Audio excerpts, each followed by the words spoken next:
Morning. Okay, I now convene the April 16th, 2022 meeting of the Commission on Teacher Credentialing. The Bagley-Keene Open Meeting Act for teleconference meetings requires that members who are attending the meeting via teleconference disclose if any other individuals 18 years of age or older are present in the room at the remote location and the general nature of the member's relationship with any such individuals. Are there any disclosures for members attending via Zoom? Mr. Francois? I have no disclosures. Thank you. Commissioners who are participating via Zoom must be visible at all times on camera. Please log off Zoom if you need to leave the meeting and log in when you're ready to join the meeting. If you experience broadband or internet connectivity problems with participating in the meeting, would be remedied by joining without video. You must announce the reason for your non-appearance when you turn off your camera. We will now take roll call. Recording Secretary, will you please call the roll? Lynette Brown. Here. Catherine Williams Brown. Here. Jose Cardenas. Present. Juan Cruz. Here. Michael De La Torre. Present. Deborah Erickson. Present. Anna Marie Francois. Present. Akita Quino Shire. Present. Ira Lee. Present. Ruben Mancias. Here. Steering Powery. Present. Wendy Redfern. Here. David Simmons. Here. Rick Christensen. Mike Torres. Here. Swami Yozoff. Present. You can do some forms. Thank you. Commissioner Redfern, will you please lead us in the Pledge of Allegiance? Of course. Please stand. Put your right hand over your heart. Ready, begin. I pledge allegiance to the flag of the United States of America, To the republic for which it stands, one nation, under God, indivisible, with liberty and justice for all. I'd like to remind everyone about the meeting procedures before we get to today's agenda. This meeting is being conducted at the Commission office and via teleconference. We have commissioners participating from the Commission building and also via Zoom.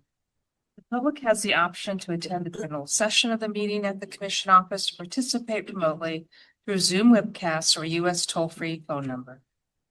The meeting room technology includes built-in microphones, speakers, cameras, and monitors. Please note the ceiling microphones are always on and will pick up everything that is said at all times. So please be aware that anything that is said in this room will be captured on the archived recording of the meeting. Therefore, side conversations should be kept to a minimum, if at all, while in this room. Members that are participating by Zoom or are connected to the Zoom meeting, please mute your laptop speakers and microphones with yourselves on the Zoom video.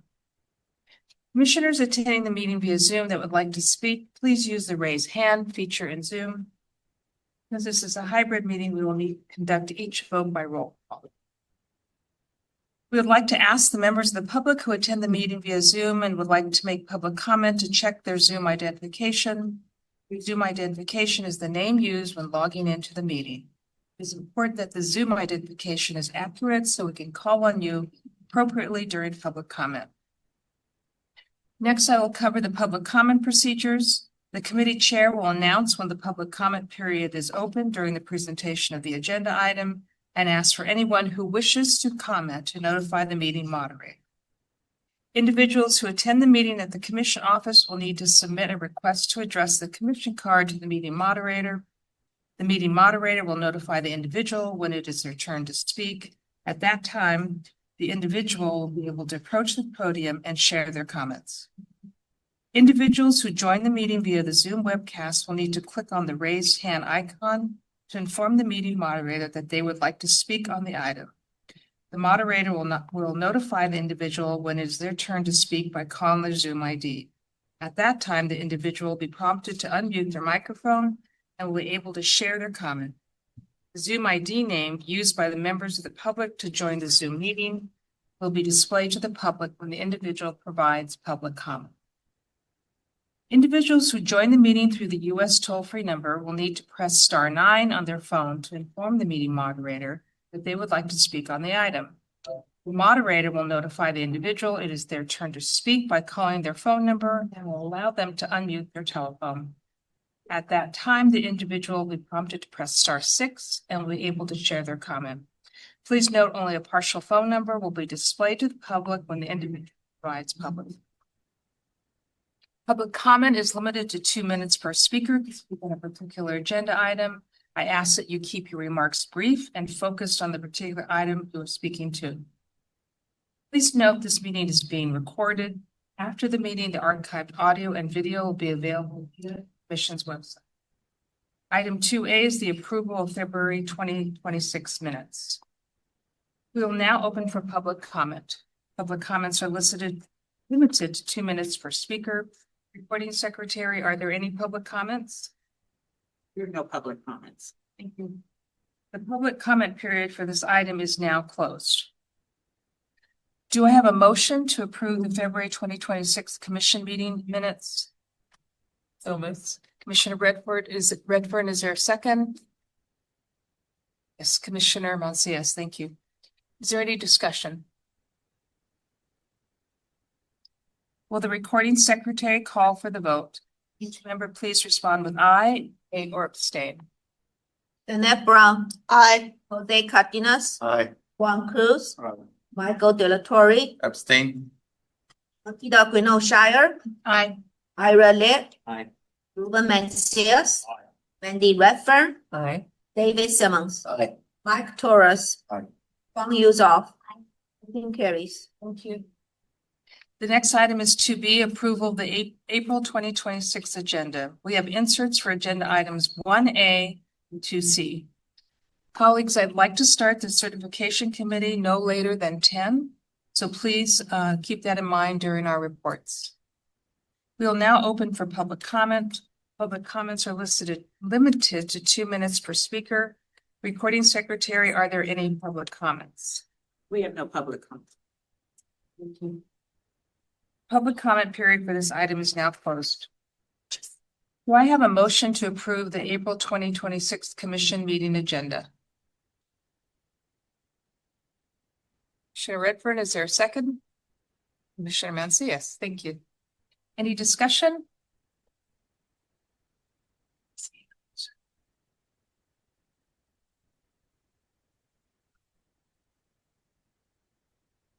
Colleagues, I'm sorry, I made an error. We're starting with the Educator Preparation Committee. Since we have many of our colleagues in the room right now, I just want to make sure you won't have to stay longer. Sorry about that. Any discussion? Recording Secretary, will you please call for the vote? Danette Brown. Aye. Jose Cardenas. Aye. Juan Cruz. Aye. Michael De La Torre. Aye. Makita Aquino Shire. Aye. Ira Lit. Ruben Mencius. Aye. Wendy Redfern. Aye. David Simmons. Aye. Mike Torres. Aye. Fang Yuzoff. Motion carries. Agenda item 2C is approval of the April 2026 consent calendar. We will now open for public comment. Public comments are limited to 2 minutes per speaker. Recording Secretary, are there any public comments? No public comments. Thank you. The public comment period for this item is now closed. Do commissioners have questions about any of the policy items or other items they would like to consider in closed session? Yes, Commissioner Redford. I would like to pull item 59, Donald Leedy. Commissioner Litt. I'd like to pull for review item 47, Nicholas Ruiz Garcia. Yes, Commissioner. I'd like to pull number 82, Darren Andrew, and number 20, Donald Scott. View. Any other commissioners? Yes, Commissioner De La Torre. I would like to pull item number 26, Peter Chu. And I would also like to recuse from items number 12,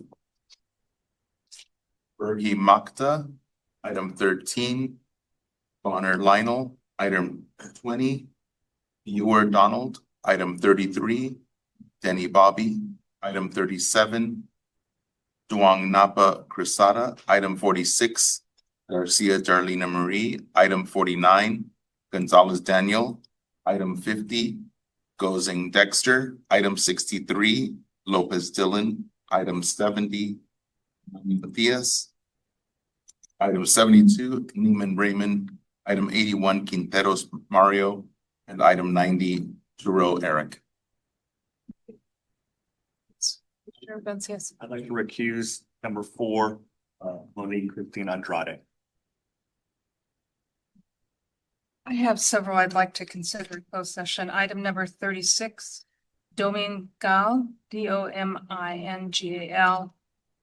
Item number 38, Ensman. That's it. Okay.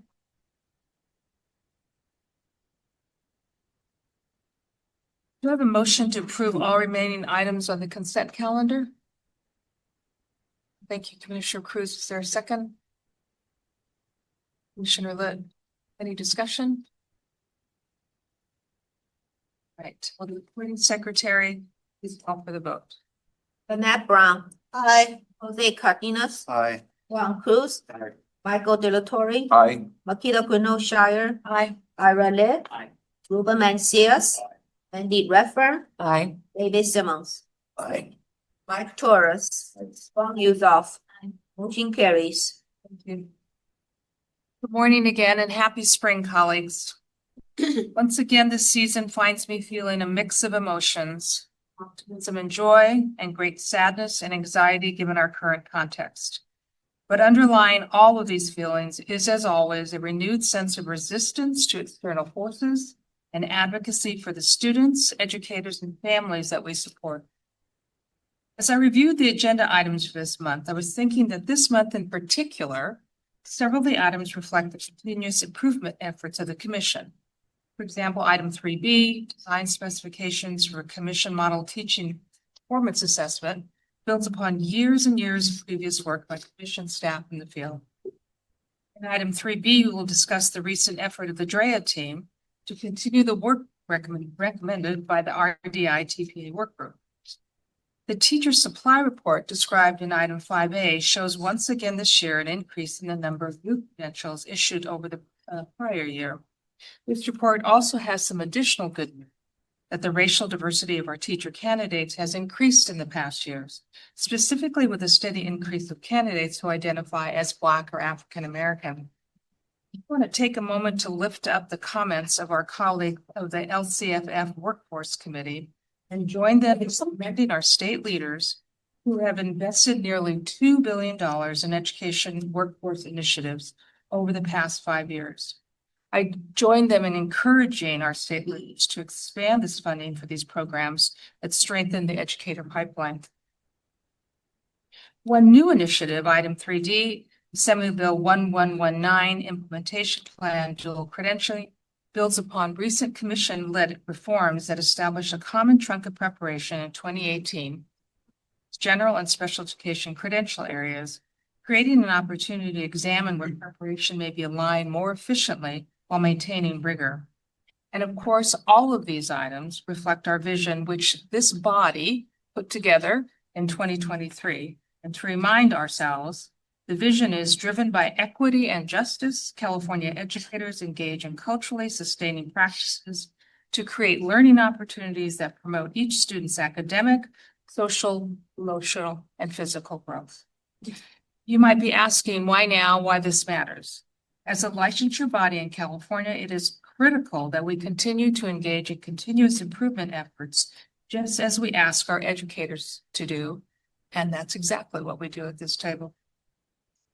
And back to that sense of awe and optimism, the crew of Artemis II provided us with spectacular views of both the moon and the Earth, and their return to Earth last Friday was just breathtaking. And I want to give a special shout out to pilot Victor Glover, who is a Cal Poly San Luis Obispo. By the way.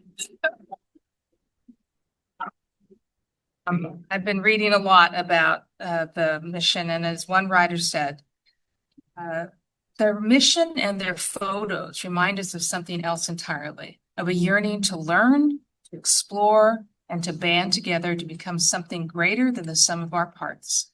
A much needed reminder of our collective humanity, during these tumultuous times. It's understanding. Thank you very much, Madam Chair, and good morning, Commissioners, and all of our colleagues from the field. It's wonderful to have a full house here today. I would like to briefly highlight two things, and I'm going to begin by asking 5 members of our commission staff to stand as I announce your name so I can describe some wonderful work you've just helped to complete. Beginning with Amarjot Byring, he is our Director of Information Technology and Innovation. And Anita Fitzhugh, who is our Public Information Officer, and 3 members of the team that worked with Amarjot. That's Brendan Hu. I think I saw you in the back, Brendan. And Laura Huller. Huller, sorry. Hiller. Okay, I knew it was, who's the third person? Natalie Curler. And Natalie, please stand up, Natalie.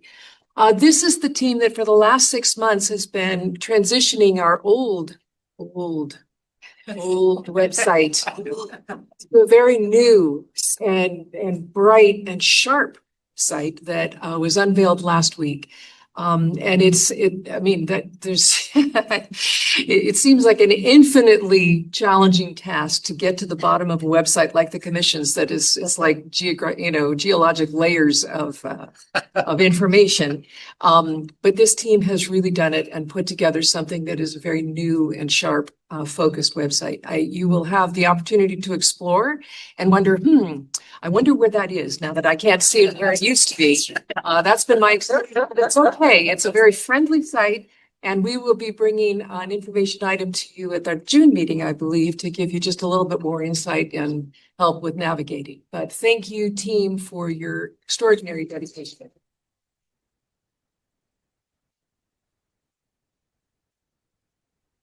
Okay, thank you. You can sit now. So the second thing I'd just like to mention is that with generous funding from the Bill and Melinda Gates Foundation, the Commission is launching a new Center for Educator Workforce Development. And that piece of work lives in our DREA unit. That's the Division of Research, Evaluation, and Assessment, kind of an innovation center for us in that work. The center itself has got 3 different interconnected priorities. The first being to serve as a program incubator, testing and scaling things that work.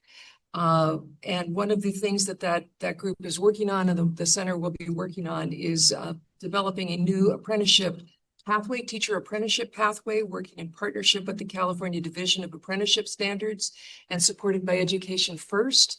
Very exciting work underway there. Second key priority is to serve as a data hub, using data to drive action, to better understand and strengthen California's education pipeline. A lot of variables there, a lot of factors that impact that, and pulling together the data that we need to understand the patterns in that space is a key priority of the group. And third is to continue the work of a state educator workforce collaborative, which began a few years ago with support from WestEd. And this is a collaborative that will be bringing together state leaders from across the state. We will have our first quarterly meeting in our new Center for Educator Workforce Development on May the 9th. But the goal there is to really put the issues that are impacting the recruitment, the hiring, the preparation, the retention of the workforce front and center, so we can begin to really dig in as lots of different viewpoints being brought to bear on it to see what we can unearth in terms of strategies to really strengthen pathways into teaching and retention. So very excited to announce this work. And that's my report. May 8th. Okay, sorry. May the 9th is a Saturday, so it would be May the 8th. And that concludes my report, Madam Chair. Thank you. Do any commissioners have items to report? Yes, Commissioner Brown. I always do. This is exciting time and exciting time. And since my last briefing when I was here, I've been working with the Chancellor's office to really look at programmatic and priority updates. And there's a lot of connections here with what our executive and chair were just announcing. So I'll just try to be brief. I recognize that. The PAVE toolkit we're working on with the community colleges and the CSU partnership. So that continues that collaboration to implement the Pathways for Advancing Visionary Educators toolkit, which was launched earlier this year. And we'll apply the toolkit and it's expected to launch this summer. The second thing is that we have a California Community College baccalaureate degree program that we're trying to expand to various and different workforce aligned baccalaureate degree programs across the system. The third thing is the education sector apprenticeship initiative. And we're investing and awarding to date, continuing to support education and social services, apprenticeship and pre-apprenticeship pathways. And I want to say something about that in just a minute to apply that. And the final one is an ECE, EDU demonstration project. We're in phase 2 of the design. So our planning efforts are focused on incorporating regional and statewide recommendations to guide the next stage. So what I always try to do is make it sort of applied to real people and real situations. So for example, at the state level, the California Early Childhood Education State Conference is coming up, and there are 2 sessions that the commission is participating in. One is a joint session on the state of the ECE workforce. So we'll have Megan Jones from the Department of Social Services, Virginia Early from the Department of Education, staff members Renee Marshall and Bronwyn Kennedy from here, and I'll get to participate as a commissioner. And we'll also have a second session that Renee and Bronwyn are doing on updates for the PK to 3 credential and the child development permit, because the early childhood state conference is a perfect place to have all those people come in and say, so what's up? And I think that'll be really great. Our college is bringing 10 student teacher apprentices for the first time to the conference, and that's really exciting. And a couple of them haven't even been on a plane before. So this is really, really exciting. That's at the state level. At the regional level, the apprenticeship is really getting built, and the Skyline San Mateo district now has an apprenticeship program that's expanding to the other 2 colleges in our district, in which all the apprentices get free tuition, free online textbooks, 20 hours a week, paid early childhood education position in either one of the campus lab schools, or we're expanding to the high quality mentor programs in early childhood and early childhood special ed. They also then get a transfer degree, and that qualifies them for used to be called master teacher, we'll call it ECE2 permit, and they are guaranteed transfer from the community colleges into a CSU with their degree. Many of them are wanting to get their bachelor's degree and the new credential, which is really exciting. And then finally, locally, I have my little thing here. We sponsored a conference in Skyline for what we call, is called Build Up Green Spaces. And that's in our county of 11 cities. And now they're expanding to 4 counties in the Bay Area to help build up green spaces to support children and families' learnings and schools and programs, including family child care programs. So that's it. I just wanted to go from big to the real thing. So it's really exciting work. Thank you. Thank you, Commissioner Brown. That's it. Commissioners, yes, Commissioner Fabric. A brief but really a significant announcement. We're really excited about the Burma Family Foundation's investment in the health workforce in Los Angeles County. They've given a considerable $110 million donation to 3 universities in the region. I'll let Anna Marie speak to UCLA. Cal State Dominguez Hills and Cal State Los Angeles have received their biggest donations ever, $48 million to Cal State LA, $29 million to Cal State Dominguez Hills to really grow the mental health workforce.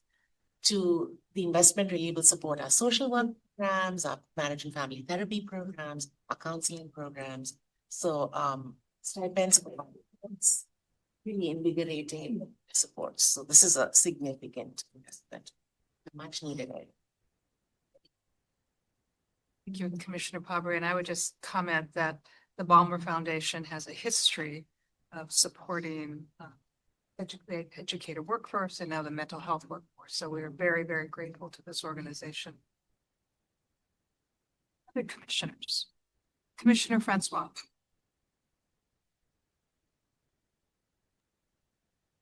Good morning, everyone. I am really excited to be able to represent the University of California on this commission. And today in particular, I want to share with you, many of you know that the UC's primary role in educator workforce development is on the research and evidence-based practice side. So our role is to do high quality empirical research in order to inform evidence-based innovation so that we can maximize the investments by the state to increase student outcomes and also teachers' sense of efficacy and skill. And this last week, we spent 4.5 days in downtown Los Angeles at the American Educational Research Association annual meeting. Is the feedback on my side?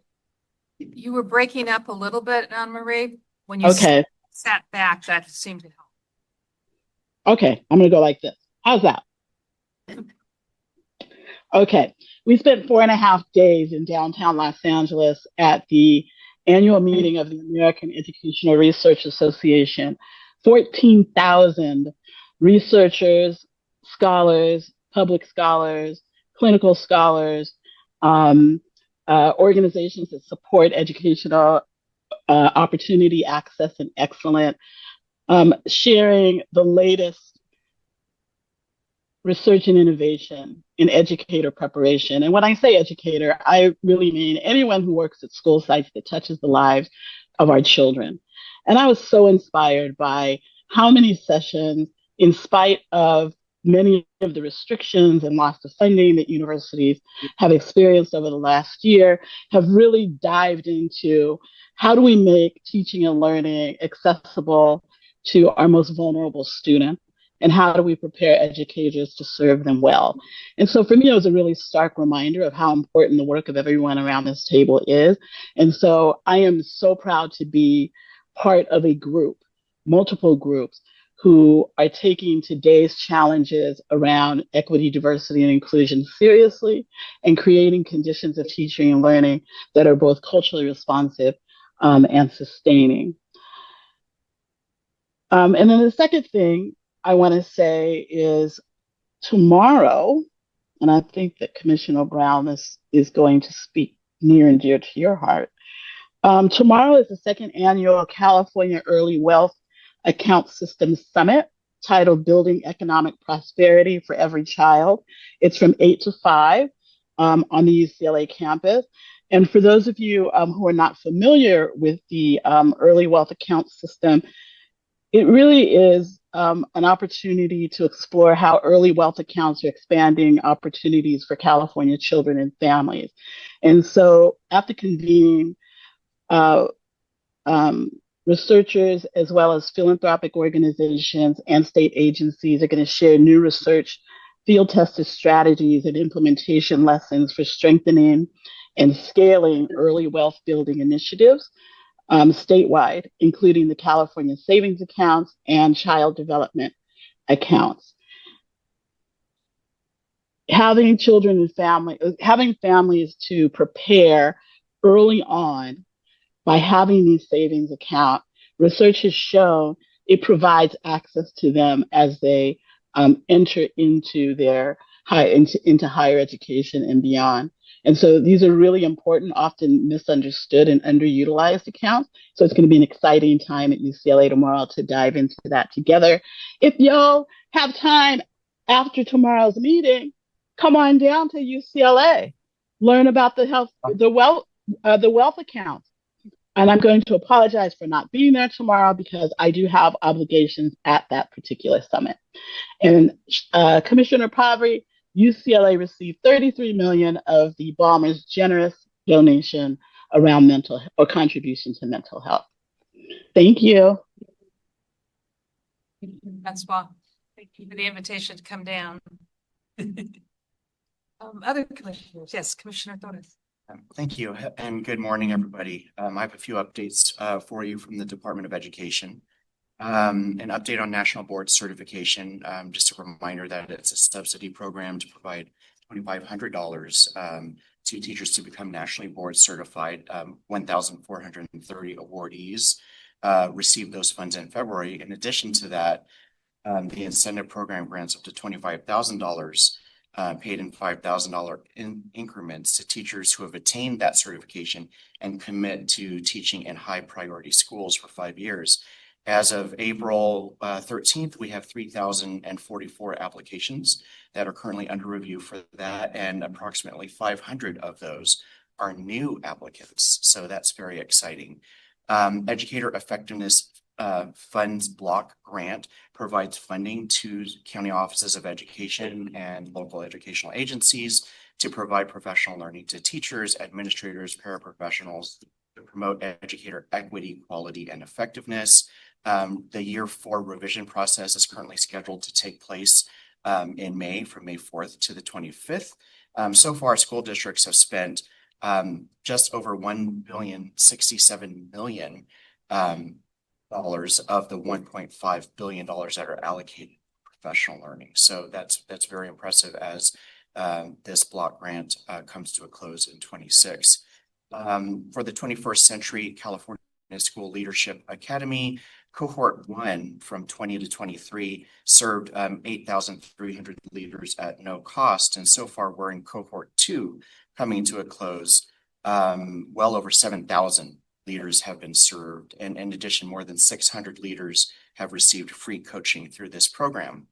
As cohort 2 finishes, the 21st CSLA Center is proud to present cohort 2 showcase on May 7th, 2026. So while we're in the space of inviting each other to places, that event will be held at the UC Center in Sacramento. Cohort 2 showcase will provide an overview of the program itself and spotlight service areas, leadership coaching, and innovative professional learning and communities of practice. In addition, on April 7th, Black educators from across California came together to learn more about advocating for policies that strengthen and protect the Black educator pipeline. The idea was to build people power that's grounded in Black educator voice, care, and collective action. The department coordinated an afternoon of workshops presented by Dr. Travis Bristow from the Berkeley School of Education and Missia Mosley from the Black Teacher Project to elevate bold solutions to recruit, retain, and support Black educators. And then in the world of curriculum and instruction, you might recall that we put out a second round of reviewer applications to try to get more educators, more classroom teachers involved in the review process. And the State Board of Education approved another round of reviewers at their March meeting. And we have a total of, about 403 individuals now in the pool of those available to be able to review instructional materials. We'll be convening these individuals in Sacramento in about 2 weeks. So we're feeling that clock tick to be able to provide them with professional learning around the evaluation of instructional materials for English language arts, English language development. And then lastly, proud to announce that the personal finance curriculum guide was approved by the State Board of Education since our last meeting.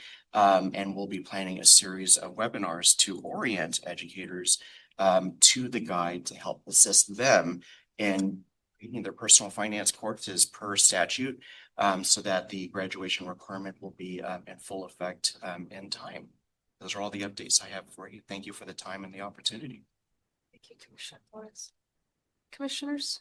Yes, Commissioner X. Good morning. I'd like to start out just by reminding us that ICE continues to be in our communities. impacting our families as well. San Diego has a huge military presence, and the war in Iran has really impacted our community, families, children in schools, trauma, and that we would be everything we can to support those families and children in our communities that are impacted by what's going on right now.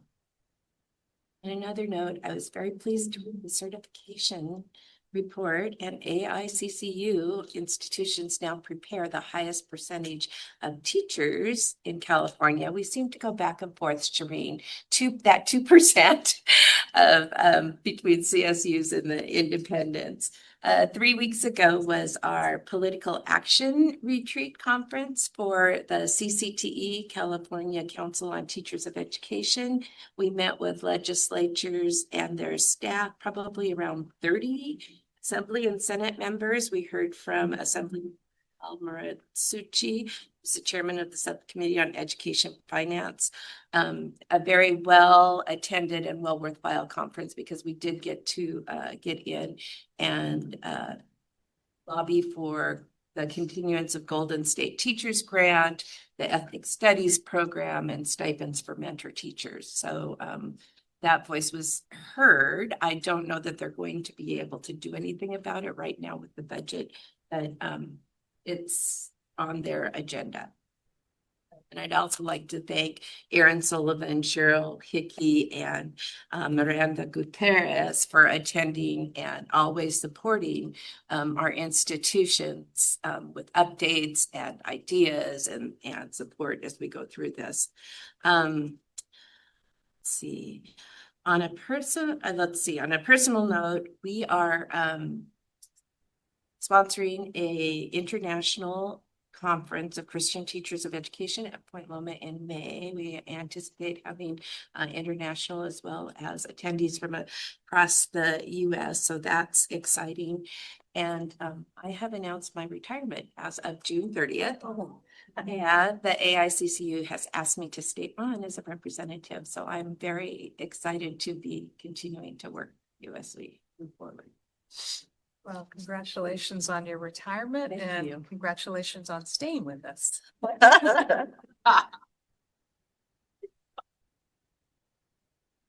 Retirement's great. So happy to hear that, because it's been kind of, We could talk to other commissioners. Yes, Commissioner Redford. On March 6th, Commissioner Uzoff and I had the opportunity to attend a workshop about the impacts of AI on both the TPA and the APA. I just want to commend commission staff. They brought together both the CTC and the Department of Education to work together on that effort. It was a wonderful, diverse group of educators across PK-12 and higher ed. I also want to thank everyone who participated in that workshop. It was truly a wonderful conversation, and I look forward to next steps. Other commissioners.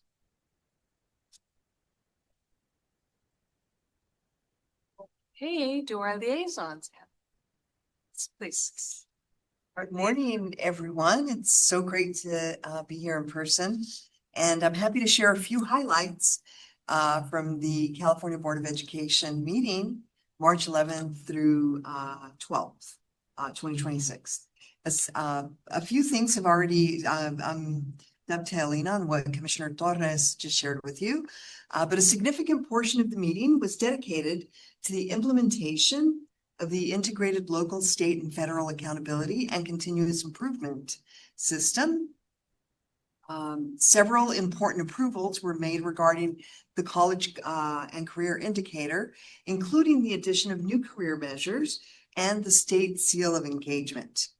Updates to the application-based dashboard alternative school status criteria were also approved, along with revisions concerning LTELs, long-term English language learners, and the removal of grace periods for participation rates in ELA, math, and science. The board also heard a proposal regarding teacher data to elevate any disparities between schools in an LEA in terms of their percentage of fully prepared and properly assigned teachers in the California School Dashboard. This item will come back for action to the board in May. Thank you. That concludes my report. Student Liaison Morrison.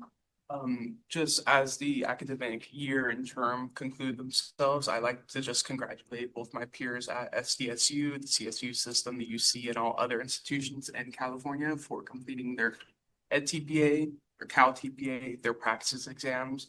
And I would just like to remind candidates that this is a big endeavor that they are striving for, and to just remind themselves that what we are doing is not only setting students up for the future, but is ensuring ourselves for the future that we will be able to support them as well. So just congratulations to everyone that has submitted or is planning on to submit this year.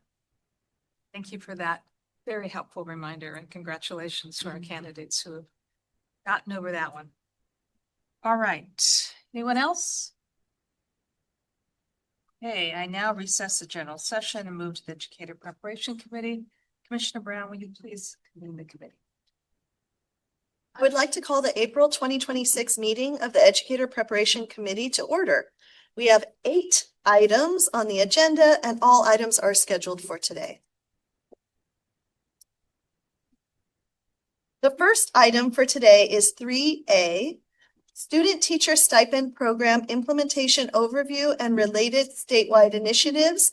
This item is being presented by Adam Ibrahim, Amarjot Byring, Kara Mendoza, and Anita Fitzhugh. And joining them are Carlos Rojas and Robert Meseros from the Kern County Superintendent of Schools, Jim Damian from Linian, and Jonathan Bolivar from Mediasol. This is an information item. Dr. Ibrahim, will you please begin?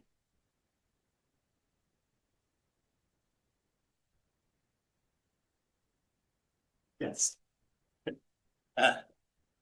So good morning to the chair, to the executive director, to members of the commission. I am excited to be here to kick off item 3A, student teacher stipend implementation, overview, and related statewide initiatives. There's been a lot of excitement around the rollout of the student teacher stipend. And so we thought that in order to share this information with the commission, we would bring the full team of people responsible for getting this initiative up and off the ground. And so with that, we're gonna go down the line here, and then I'm gonna ask folks to introduce themselves. And then it's gonna end up with my colleague from Kern County Superintendent of Schools, Carlos Rojas, who will then kick us off on the presentation. All right. Good morning, Kara Mendoza, and I'm an administrator in the Division of Standards, Accreditation, and Workforce Investment. Good morning, my name is Amarjot Byring. I'm the Director of Technology and Innovation at the Commission. Morning, Jim Damian with a technology services firm called Linian. I'm Leslie Friend. I also work with Linian, and I'm their discovery lead for this project. Good morning, I'm Anita Fitzhugh. I'm the Commission's Communications Manager and Public Information Officer. Good morning, I'm Rob Mazzaros, Director of Communications at the Kern County Superintendent of Schools Office. Excuse me. Hi there, Jonathan Bolivar. I am Senior Vice President at a marketing agency called Mediasol. Good morning, Carlos Rojas with the Kern County Superintendent of Schools Office. I do governmental relations for the office. Thank you for the opportunity to be here this morning. I would read the slide to you, but I was told that that's terrible PowerPoint etiquette, so I'm not going to do that. And you all have that information way better than I do, better than I do. But what I do want to start off by saying is that I was in education for 20 years as a teacher and administrator. So this work is incredibly meaningful to me. And I'm sure it is to all of you in this room. In my opinion, what the state of California can do best for our students is to make sure that we have highly qualified, fully certificated, highly qualified, effective teachers in the classrooms. There's strong research that shows that the #1 predictor of student outcomes is teacher efficacy. And I believe that the student teacher stipend program starts to knock down some of those barriers to make sure that those people are actually in the classrooms for all of our students across the state. In saying that, I am just so appreciative of the governor's office, the legislature, the Department of Finance for their vision and commitment to ensure that we have fully credentialed and highly effective teachers in our classrooms. And I would be remiss if I didn't mention our partnership with the CTC, with Linean, with MediaSol. This has been, I was telling Mary earlier when I met her this morning, not an exaggeration. This has been the most effective and efficient partnership that I've been involved with in my career. So I hope that you will see the benefits of that. And most importantly, I hope that the students will see and feel the benefit of that as we get more teachers into the classroom. So with that, I'll turn it over to Dr. Karen Mendoza. Again, so Education Code 44400 through 44400.303, because, you know, Ed Code's fun, established this amazing student teacher stipend program. I want to call out some of the highlights. One of the highlights is it's $10,000 per eligible student teacher. It's to support teachers during their completion of $500 to $600. We really honed in on the during the completion, not at the end, during. So that is part of our approach with this particular grant program. It is the appropriation is $300 million for 3 years. Beginning in 26-27 is when we can start distributing the stipends to the field. So it's $100 million. Today it's $100 million per year. So there's always a little bit of challenge around, will we run out of money? Will we not? We're hoping all goes well. And then lastly, the appropriation funded this amazing partnership with Kern County to do the multimedia campaign that you'll hear about today, and to also work on the grants management system, which the grants team and I are very excited about, as you can imagine. I wanted to, since, you know, we've had so many amazing grant programs here in the state of California to support our teacher workforce investment, I wanted to talk briefly about how this one is different from the ones that have come before. So first of all, this is a first come, first served approach to grant, to disseminating grant funds. It has risen some angst in the field, as one can imagine. And with that opportunity to grow, we have put in some guardrails I want to help today. So the first concept around that guardrail is this online application, which you'll hear about briefly later. But also it's this real intense partnership, not intense, but this real actual partnership between IHEs and LEAs. They in partnership will apply on behalf of the student teacher. Why? Because the programs know who their student teachers are, and the LEAs will, they are teaching, student teaching in the LEAs, okay? So that application begins when here is the student teacher in the coursework. Here the student teacher has shown up to the LEA. So I've been asked, it begins July 1, 2026. At what time? 12:01? And I say, indeed, it will be open at 12:01. And we apply when the student teacher is in the coursework, and at the IHE will start the application, and the student teacher is at the LEA, has shown up and is doing the student teaching. Those are 2 of the 3 guardrails I'll talk about today, to sort of slow down the process so it isn't a grab of information. Also, unlike other programs here in our world, and this is huge relative to first come, first serve, there are no projections of student teachers. We're working with student teachers who are actually in the programs. We often at the grants world say, we hope to have this many people. There's no hoping in this particular grant program, it's actual numbers by name. There are no program administration costs. There is no payback or service requirement of the student teacher. That is something different for many of our grant programs. And there's no request for applications process. You don't have to tell us about your need for student teachers. We know. So let's talk eligibility of student teachers. First of all, these are student teachers in multiple single subject programs, education specialists, and our new PK3 ECE credential. These, there are some teacher residents who are supported at the IHEs and the LEAs in a locally funded grant program, may access the student teacher stipend program monies to support them. Student teachers who are in a grant-funded program may not qualify for the student teacher stipend program because they're already being supported with grant fund monies from the state of California. That is the only current grant program that calls out not cross this line. Classified employee grant program, that's a natural fit for our student teacher stipend program. Okay. Continuing, apprentices are eligible for the student teacher stipend program before they become teacher of record. Intern teachers are not eligible because they're already employed, receiving a salary, being supported. This student teacher stipend program is really about those student teachers have no other financial supports. With that said, Golden State Teacher Grant is allowable in partnership with the student teacher stipend program. So the student teachers can pull from both, assuming they're eligible for the grant, Golden State Teacher Stipend, Golden State program. Lastly, and here's the last guardrail I'll talk about. Education code authorizes that the student teacher must have that professional fitness review from the commission. So they have to have already earned a certificate of clearance, a substitute credential document that comes from the commission that has said this individual is well positioned to be with our children in our schools. So with that, our student teachers will have to do a little bit on their own. And that might, calm the process a little bit as people are getting those documents and earning those documents. Lastly, and I mentioned this, it's all about the LEA and the IHE working in concert.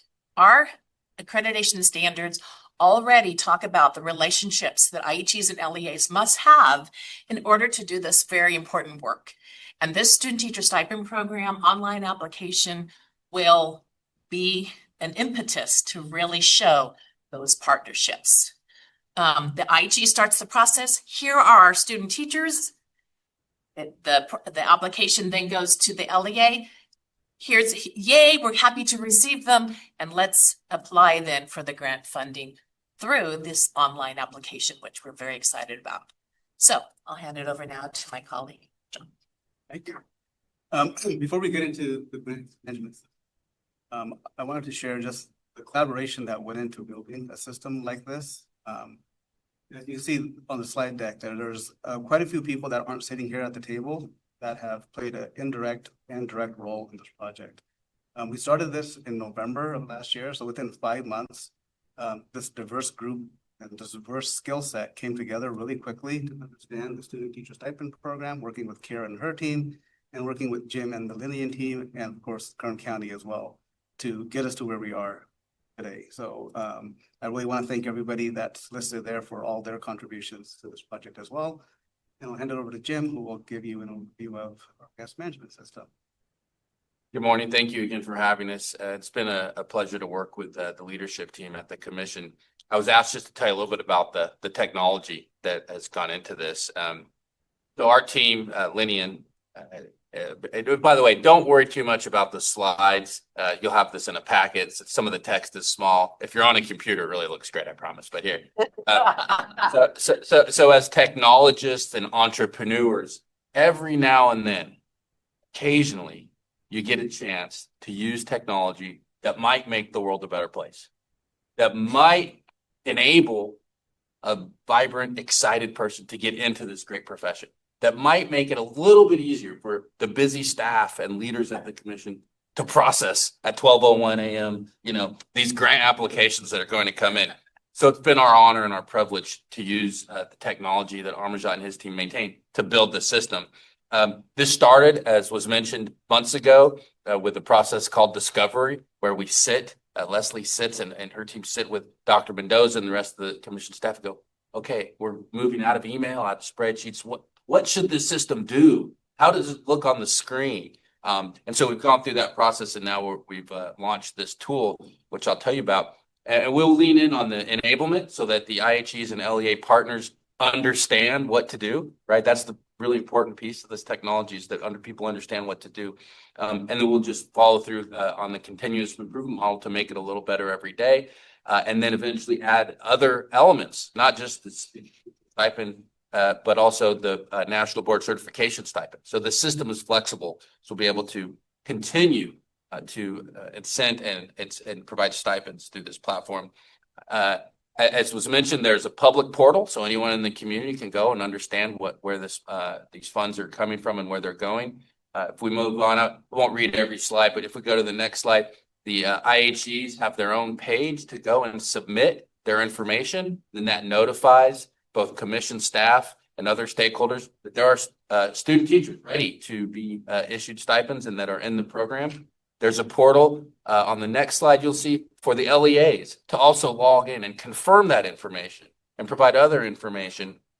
And then, of course, most importantly, at the final leg of this three-legged stool, the staff portal, where the commission staff can go in and review the data and see how many applicants there are and have real-time tracking about the funds, what's available, what's been spent. So, of course, advocacy can happen from there. And most importantly, perhaps measuring the results, right, of this good work.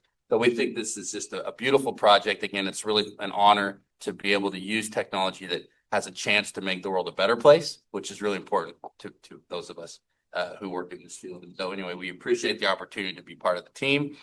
We think it's a great idea, great project, and we're just honored to be part of it. So thank you for having us, and I'll yield the balance of my time to my friends from the county and MediaSol.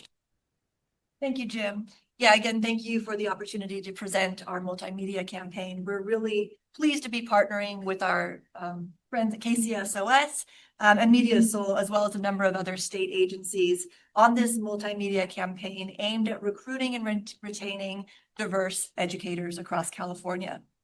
We're calling the campaign Teach for California, and it will include a variety of digital, social, and traditional media outreach to raise awareness of credential pathways and financial supports, including, of course, the new Student Teacher Stipend program.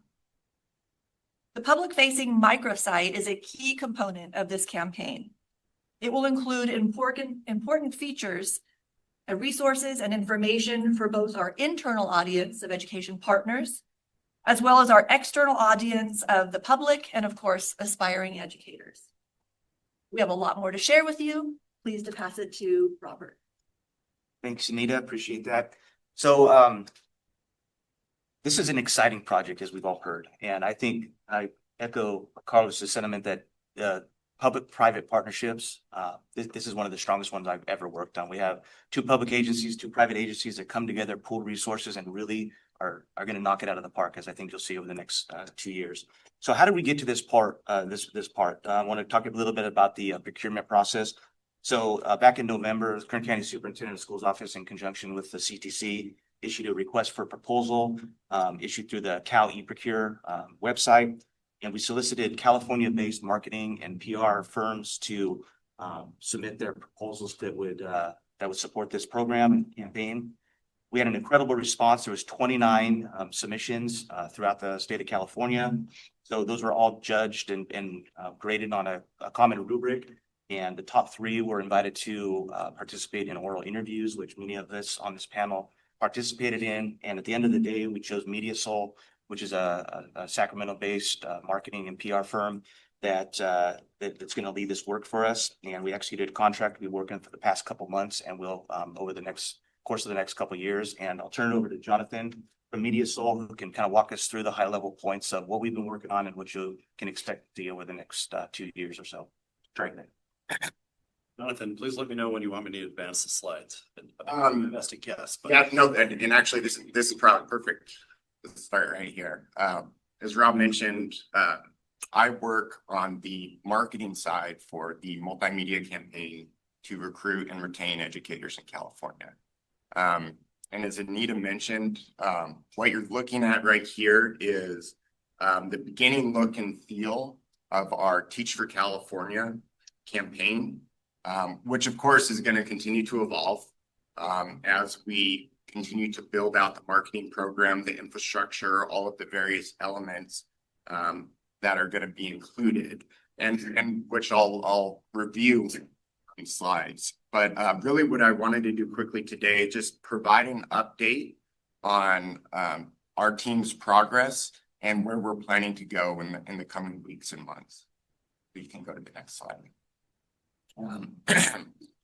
Before jumping in and really starting to develop and create this campaign, of course, we knew there existed, various challenges and barriers for teaching in California.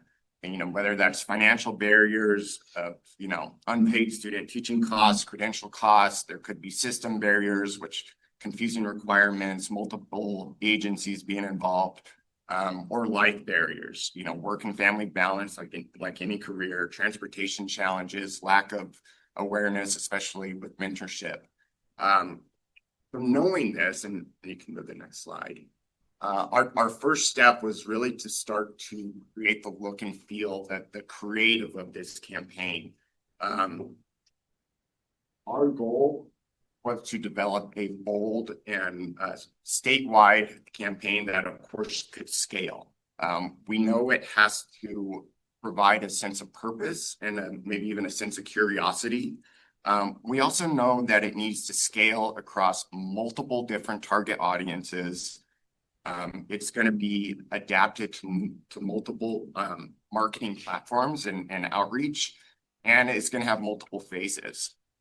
So knowing this, we went in trying to create an eye-catching, vibrant, energetic feel where, our target audiences will look to, go and find out more information. We also know that we had to address some of those barriers that I touched on in the beginning, especially around cost, time, and we needed to motivate audiences not only to explore options, but ultimately take action, right? And hopefully become a teacher in California. So with that, slide. What you see here is what we call in kind of the marketing world a mood board. And really what this is, it's a collage of images and colors, and it's really set to, kind of create the tone and feel of the campaign, which various elements will start to feed off of. So, for example, going to the next slide, the microsite, which we will be developing for this campaign is going to be, it's going to house all of the information and resources. It's going to be like the central campaign hub, right? And it's of course going to include all of the creative and the messaging that we develop. One of the challenges of the microsite, and I think this campaign in general, is we know we have to communicate to a variety of different target audiences. There is no one teacher profile. There's a lot of partners that we also need to get information to. So we need to not only get audiences to the microsite, but effectively guide them in a friendly fashion to the information that they're looking for.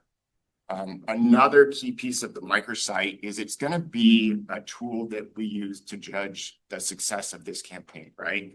So with website analytics, we get information on how users are interacting with the site, where they're going. And we also have the ability to tweak messaging, right? And really look at what's working or where we might need to tweak things to get the results that we want. You can go to the next slide. For the community outreach and earned media piece of this program, this is really going to focus on awareness, alignment, and activation across the LEAs, IHEs, and other pipeline organizations. So, our efforts will really focus on building an understanding across this ecosystem, equipping institutions to implement confidently, inspiring candidates through trusted channels, and of course, positioning teaching as an attainable and an impactful career. Examples of outreach materials could include partner toolkits, press releases for pitching, video testimonials from ambassadors, which could even be used in our paid media program, and articles promoting the teaching profession. And then next slide, that goes into our paid media program. The paid media is very important for ensuring that we're getting specific messages to the right audiences. And again, we know we have to speak to multiple audiences. So before we place any media in the market, we do a deep dive of each of our target audiences' media usage and behaviors. So we know that we are reaching them and engaging them where they're going for information. We also know that the media landscape is very fragmented, more fragmented than ever. And so we must deploy an integrated media approach. And what that means is we will utilize various media channels to move audiences from awareness ultimately to action. And finally, the media program, kind of like the website, will allow us to test a variety of messages, channels, creative, and really make sure that we are continuing to improve over the course of the program. Examples, next slide. Some examples of paid media placements that we're planning to utilize. We call it paid social media, and that could include TikTok, Instagram, LinkedIn, and YouTube. And really, short video is going to play an important role in this channel. We'll also do other digital media channels, which is streaming television, streaming audio, video, display ads, and this will really help drive awareness. Influencers will also be used to really engage with audiences, but those are the trusted messengers that really our audiences are looking to, and especially on social media. And then finally, paid search ads will be important as audiences move from awareness to action and they're looking for information online. We want to make sure that we're meeting them there and getting them into the right information. And then finally, with all of these activities, we know that reporting and optimizing the campaign will be important. We're developing a custom dashboard, which really what that means is it's a live tool that allows the team to have visibility into every element of the marketing program. It will provide detailed performance metrics on messages, creative, audiences, and platforms. And it will also include our outreach and earned media activities. This is just a tool. This is a tool that we meet with the full campaign team to regularly review performance. And then, of course, as I said, discuss any optimizations that might need to be made. I'll wrap this up if that's okay with everybody. So knowing that this is so different, clearly I get to dip my toes back into the professional development world to offer support to the field, right? Because we need to support everybody in doing this amazing work. And so we've already had a webinar. It was heartily attended by close to 500 people last Thursday. It was good fun. Got a lot of information, only 192 and so all questions, which we're going to post tomorrow, all the answers to those amazing questions. It was some work to do, and we're happy to do it. Someone was saying, oh my gosh, Kara, so many questions. I'm like, yes, it's great. People are asking, we can answer where the word is getting out. That's what we want, right? We want everyone to know about this and to be confident and able to pay our student teachers this stipend. So with that, though, we also have an online application system. We just dipped our toe onto the application system, but the April 29th webinar will be all about the application system, and it will be hosted by the commission, but I'll be saying, good morning. Here's our friends at Liaison, and they will be running us through what the online application will look like. Then, and these are brilliant, in partnership with Liaison, we came up with the idea of regional learning sessions is what I'm calling them.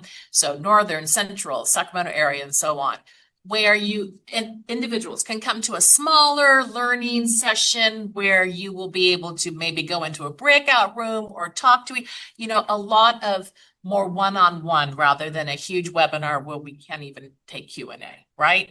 And so they're by area. These are now posted on the commission website under the Student Teacher Stipend Program page. So people can start registering. If the date for Central California you can't attend, then please come to the Southern California one. The concept is they're smaller and more intimate. And they're all Friday afternoons. So come spend Friday afternoon with the commission and friends from Linean. And something that isn't on this PowerPoint, but because we just kind of wrapped it all up yesterday, was we also have in each of these state areas what we call launch champions. They are IHE and LEA partners who are coming together to be at these regional meetings to say, I can do it. I know you can do it.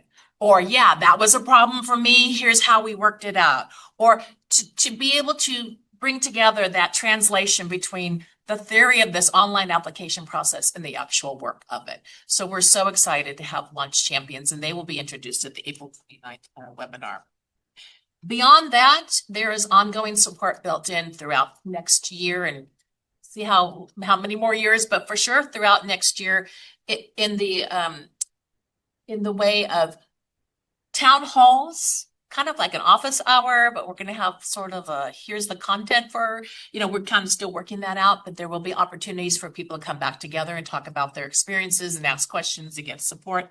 And that amazing online application will have tooltips built in. It will have user guides. It will have quick user guides. It will have videos. This is going to happen, friends. And the commission is doing its very best because of this amazing investment with Kern, who hooked us up with Linean to be able to offer a support to the field in many, many different ways. And so we're happy to conclude our presentation. We're here for you if you have any questions, and thanks again.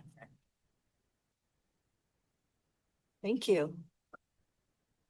We will now open for public comment. If there are members of the public that would like to make a comment, please notify the meeting moderator by submitting a request card or by clicking on the raise hand icon if participating through Zoom, or pressing *9 if participating by phone.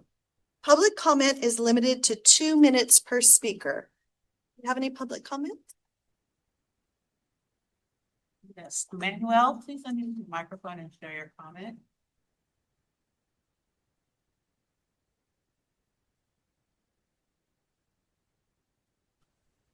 Hi, good evening. Good afternoon. Well, good morning, actually, Chair and Commissioners. My name is Manuel Bonrostro, Policy Director at Californians Together, and I am calling this morning to express our profound gratitude and excitement for the implementation of the Student Teacher Stipend Program. This $300 million investment is an important step towards addressing financial barriers that have prevented talented, diverse candidates from entering our classrooms. Our focus at Californians Together is to ensure that our English learners have access to highly qualified educators they deserve, and it is our hope that this program will help improve that access for English learners and our many talented, diverse students across California. This program can also be a critical step to meeting the bilingual teacher needs of our systems. By alleviating the unpaid internship hurdle, we can attract candidates who bring invaluable linguistic and cultural assets to our schools. Crucially, this program does more than provide financial relief. It ensures that prospective bilingual candidates can fully immerse themselves in the critical clinical experience and mentorship required to be effective from day one. We are also eager to support the statewide multimedia campaign and work of the Kern County Superintendents of Schools. And we would love to offer our help to serve as partners to ensure that the recruitment efforts specifically reach and resonate with bilingual candidates and with programs that are offering the bilingual authorization.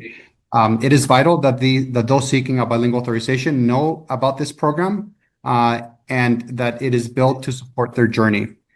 Thank you for your leadership for making this investment in the future of our multilingual learners and our students across California. And we are thrilled to see the impact that this will have on educator retention and equity across the state. Thank you. Michelle Oranda Comer, please unmute your microphone and share your comment.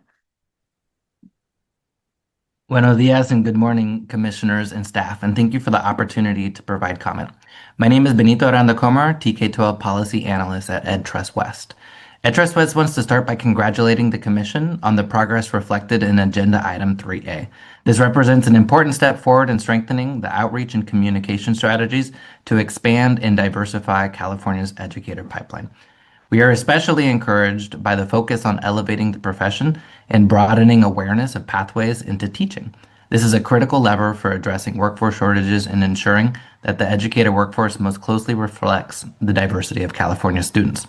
In that spirit, we want to underscore the importance of ensuring these efforts are intentionally designed to reach and resonate with diverse educator candidates, particularly candidates of color and multilingual candidates. To maximize impact, we encourage the Commission to more explicitly connect this work to existing efforts across the state. This includes engaging community college partners, such as the Association of Community College Teacher Education Programs, ACTEP, UC and CSU student associations of racial affinity, or associations like MECA and the Black Student Union, UC Early Academic Outreach Program, the EAOP Student Advisors, and recipients of the Seal of Biliteracy, communities that are already represented strong and diverse entry points into the profession. Finally, as part of broader networks, including the LCFF Equity Coalition and the California Educator Diversity Action Network, we are ready to partner with the Commission to help disseminate information and ensure these efforts reach the communities most impacted. We appreciate the Commission leadership and look forward to continued collaboration and strengthening a more diverse and sustainable educator workforce. Thank you for your time and consideration.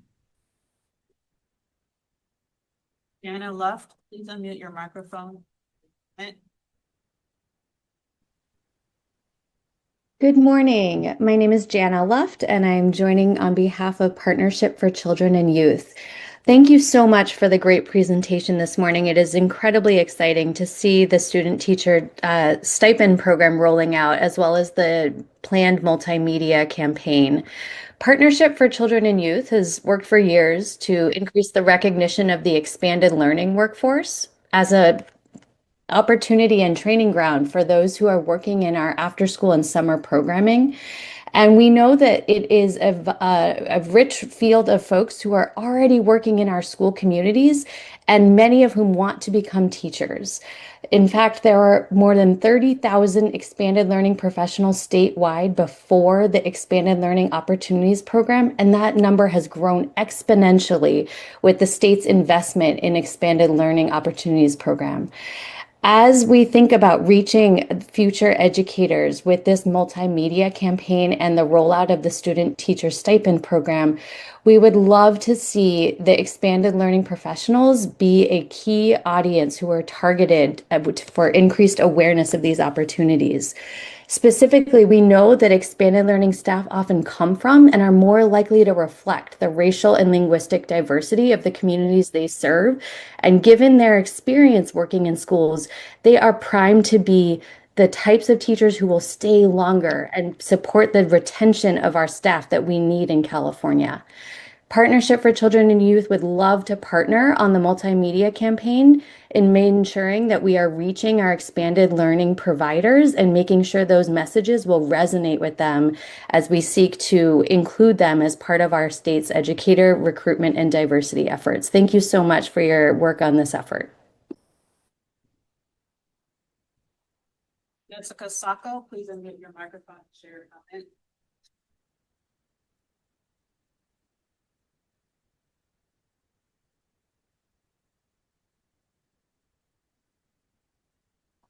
Thank you for the unmute. Jessica Sacco on behalf of Children Now. I'm here today to express my strong support for the Student Teacher Stipend Program and applaud the Commission and KCSOS for their work to develop this program, as well as the additional grants management tools that will become available to the Commission later on down the line to help with the many other grants programs the Commission administers. I'm very excited I can hear the enthusiasm in the voice of the staff, and I'm excited on their behalf. I also want to align my comments with the previous three callers. We know that the financial burden of student teaching, which requires full-time work without compensation, remains one of the most significant barriers to entering the profession. And with many talented candidates in our pipeline, we simply cannot afford who cannot afford to complete their credential requirements without this kind of support. This is the kind of program that directly addresses these inequities in our system. We also would like to offer the opportunity to help spread the word about the multimedia campaign and agree with the recommended audiences for outreach that were outlined by my colleagues. Thank you. Adrian Miotti.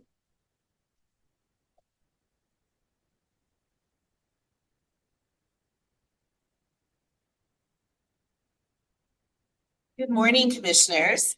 My name is Adrian Miotti. I am a high school English teacher and here to represent California Teachers Association, CTA. CTA believes that clinical practice should not be a financial hardship for aspiring educators. We are committed to helping eliminate barriers to attracting a qualified and diverse workforce, and we support the student teacher stipend program. Thank you to everyone working on the program. We appreciate all of your efforts and all you do. CTA looks forward to opportunities to collaborate with the CTC and other interest holders on the implementation, coordinated outreach, and evaluation of outcomes of the program. Thank you. You have no other requests for public comment. Okay.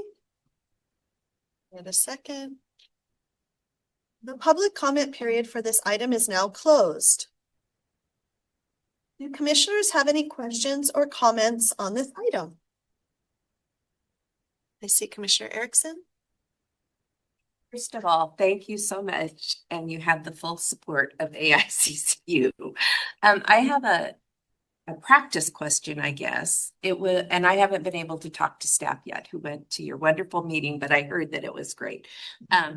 Our understanding was that the process was going to be held by the LEAs, but as I'm understanding you talking, it's now a process where the IHE verifies the student teacher's ability to be in the program, and then the LEA just has to say, yes, they're in our district, rather than applying for the grant. Is that correct? So the LEAs start backtrack, redo. The IHEs start the application. In all other grant programs, we have said, hey, IHEs, you're not getting money because it's Prop 98. And indeed, IHEs will not get any money because it's Prop 98. That goes to LEAs. Okay. But what a burden it would be for LEAs to say, are you in a program? Are you in a right? So the IHEs, you hold all the knowledge. You know who's in your program. You know that they have the document number to be able to pass their professional fitness. You know what credential they're receiving or credentials. You know everything. You know that they have started their coursework.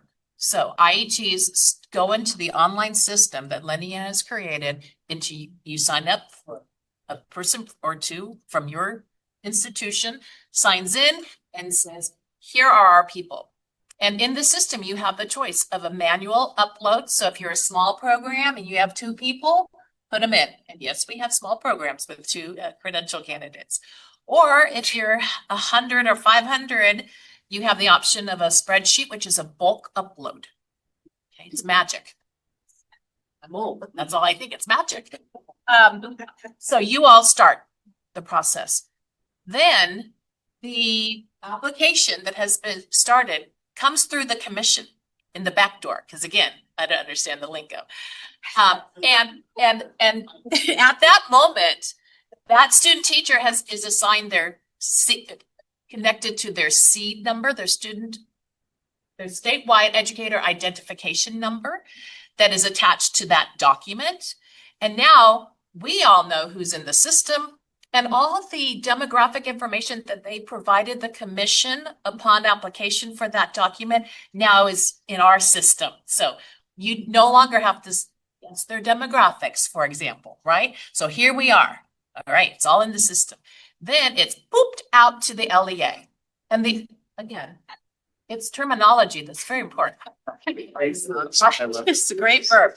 The LEA gets notification, I believe it's an email to whomever the contact information person is from the IHE. The IHE says our contact at the LEA is Kara Mendoza. And Kara Mendoza gets an email and says, kind of like AOL back in the day, you've got student teachers. And then from there, the LEAs confirm, yes, they have arrived. Yes, these are the people. Yes, yes, yes, yes, yes.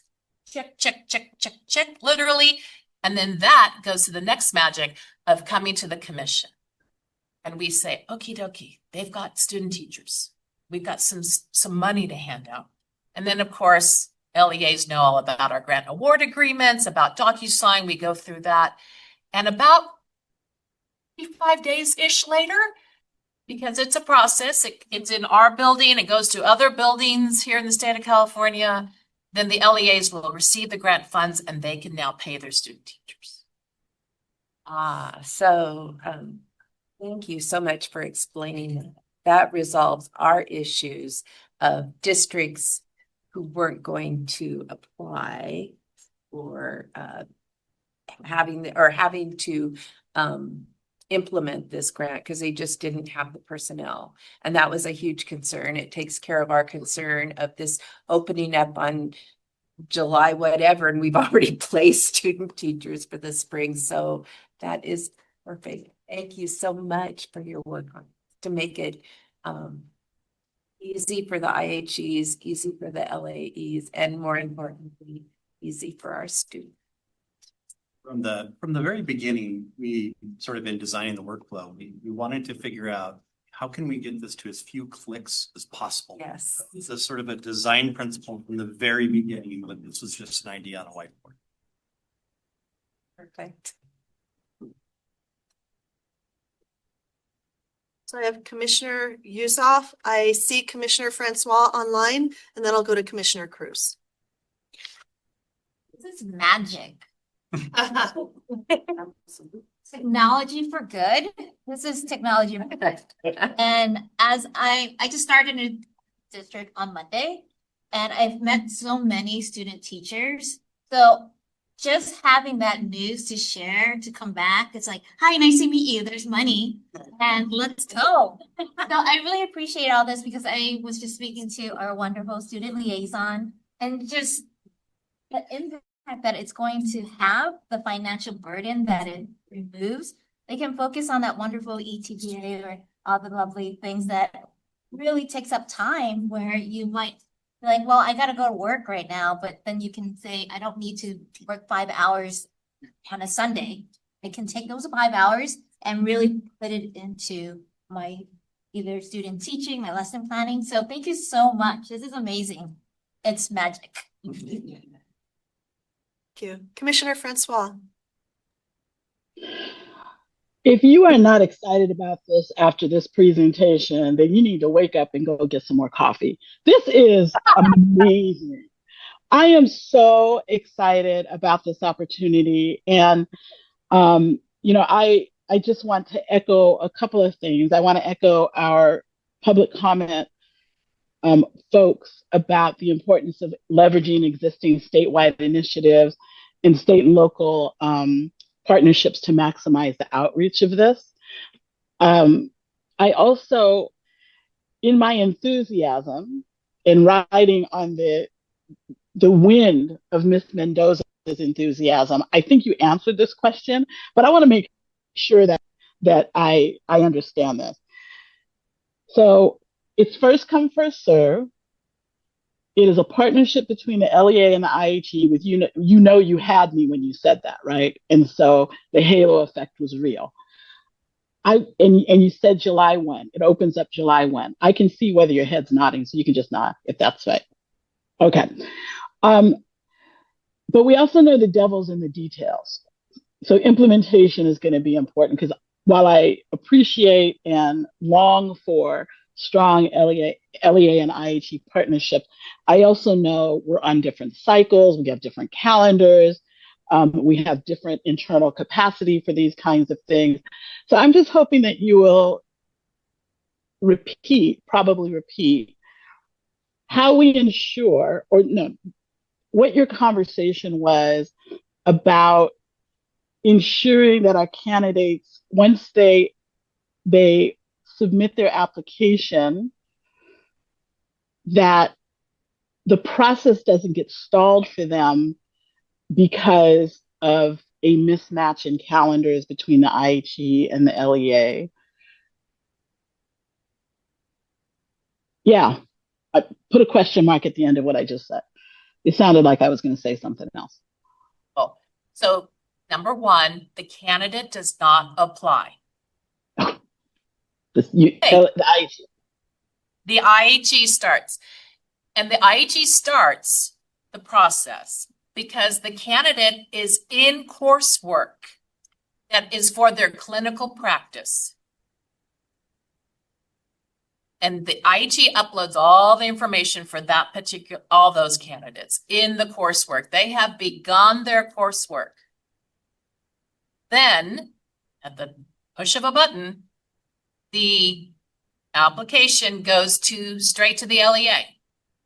No 2-day delay, it goes straight to the LEA. And as long as the LEA responds to that email, and when I say responds, I mean gets into the portal to approve these candidates, there will be no delay until, this is where kind of the workload comes in for our friends at LEAs. It's the signing the grant award agreement, which also comes electronically, going through our processes here in the state of California to arrange for a grant award to come to a check that then is disseminated to the LEAs. And then to have the LEAs actually pay their student teachers, which is a workload. But that's it. Once the IHE and the LEA do their roles, it's rocking and rolling. So the recommendation would be as early on as possible, well, even now, and I'm sure that many programs have already done this, is for the IHE and the LEA to meet up and create some kind of timeline for implementation, timeline based on the roles and responsibilities. Yes, because standards insist that there are relationships between IHEs and LEAs, we do believe that there is conversation between IHEs and LEAs around this student teacher stipend program. So yes, the more you don't have to teach them how to do it, but certainly having conversations and encouraging them to learn about the program by coming to our webinars and our regional sessions. Mm-hmm. Coming together with them. Yeah, definitely. And then did I hear you say that it's optional whether LEAs participate? I did not say that. Okay, I don't know where I heard that from, but maybe I heard it by mistake. It is a question out there. Can LEAs opt not to? And the commission's education code says should be doing this. Yeah. And that's what education is, right? So yes. No, I'm looking forward to it. I think it's fantastic. I think it does add another incentive for deepening the LEA and IHE partnership. But I would be remiss if I didn't bring it up because I know, we're all very, we're very, very stretched, and building partnerships and relationships and maintaining them, even as you're adding other responsibilities, it complicates it and it's hard. I mean, this is hard work. Let's be honest about it. And then, I just encourage us to keep an eye on uptake and who and why. My last question to the 192 you're going to respond to in the next couple of days. In terms of eligibility, you said candidates who receive residency stipends and interns are not eligible for this, but those who are receiving Golden State teacher grants are. Is that correct? And was there another category that I missed?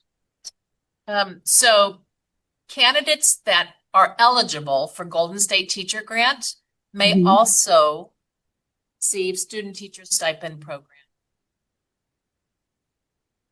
But not interns and not residents. Not interns and not residents that are already supported by Education Code 44415. Great. Thanks so much. Commissioner Pavri, Commissioner Cruz, then Commissioner Pavri, then Commissioner Student Liaison Morrison. Thank you. This is so exciting, and thank you for the clear step-by-step process, even without the technical jargon that can complicate this. So thank you for that. My question is on the last piece of this. The LEA will issue payment. So does that mean that LEAs after they in process just as employees, which we don't do right now unless they're student teaching and also being a sub, which is on that. So is that, because that's, I think, the only way that LEAs can pay them. And then all the things that we have to do to report them. So just, is that the expectation? I have an answer for that. So fortunately, we've had teacher residency grants come before us. Teacher residency grants, if they're in your area, reach out to your friends because they have learned how to pay individuals who are not on salary. And it's usually through, and again, I'm not here at the commission, I'm not in the LAs, but accounts payable, they make them a vendor, they get a 1099. Student teachers who also are substituting in your district are now on payroll or however else you pay them. So my answer is it's a local decision as to how the LEA chooses to pay the student teacher. There has been some talk around equity around a 1099. They get the whole money if they're on payroll, the taxes are taken out and all that. And I'll say taxes are taken out at the 1099 at the end. So it's just what it is at this moment. So it's a local decision. In the online application, we will ask you, how do you intend to pay them? Because we're gathering information. So back to Commissioner Francois, let's learn. Let's have some lessons learned. We're collecting all sorts of information because this year might be quite a ride, friends. And we'll inform our legislators who have brought us this amazing opportunity to maybe revise something or something. So it's a local decision. Thank you. We've had teacher residencies, so we know how to do that. So I just wasn't sure it was expected to do it in a certain way. So. Nope. We give guidance and you all decide. Thank you, Commissioner Pavri. Steve, thank you to all of you. This is such a huge lift and it's such a collaborative effort. In my time on the commission, I've never seen 9 people come up with representative of that. I think this presentation has both addressed a lot of my questions, but raised a whole lot more, which I will not ask now. I know we have an agenda and you will have webinars and things like that, but I have a few broad things. So I am super excited about the fact that we have this funding, but even more so that it's multi-year funding. And that's unusual because we usually have something that comes up and by the time it's implemented, it's time to wind down. And so I really think that adds some pressure for us to get it right. And so I think some of this angst in the field is because of the pressure to get it right the first time, because of the different calendars that everybody has. And that is something that I hope that, in your next webinar, or if you could address even now, our students are going to be leaving soon. They will go off for summer break, school districts, our faculty. And so again, our calendars don't always match. So I think this July timeline is going to be also creating some concerns for folk. I heard that it's not optional for school districts. I heard they should participate, but for many of our districts, especially those who are not in a position of needing new teachers, in these partnership conversations, there is a lot of discussion around we might sit this year out and see how it goes, or we just don't have the capacity right now. But I heard a lot of things that really help demystify that. It's really not that much work. So I wonder how we get the word out to the school districts that it's a, I mean, Commissioner Cruz's question right now, so I think we need to do a little bit more working with our districts as well, because they are super strapped. We are super strapped, but this is critical for us, and we're making it work. So that's one piece in terms of this optional nature, because we could potentially have student teachers, 3 student teachers in very different, one's a resident, in an unpaid student teaching situation, and the third is getting it. And that's just really very inequitable for students. So I won't keep on this point, but I want to ask another question. I'm super excited about the multimedia campaign, and I have a lot of questions there.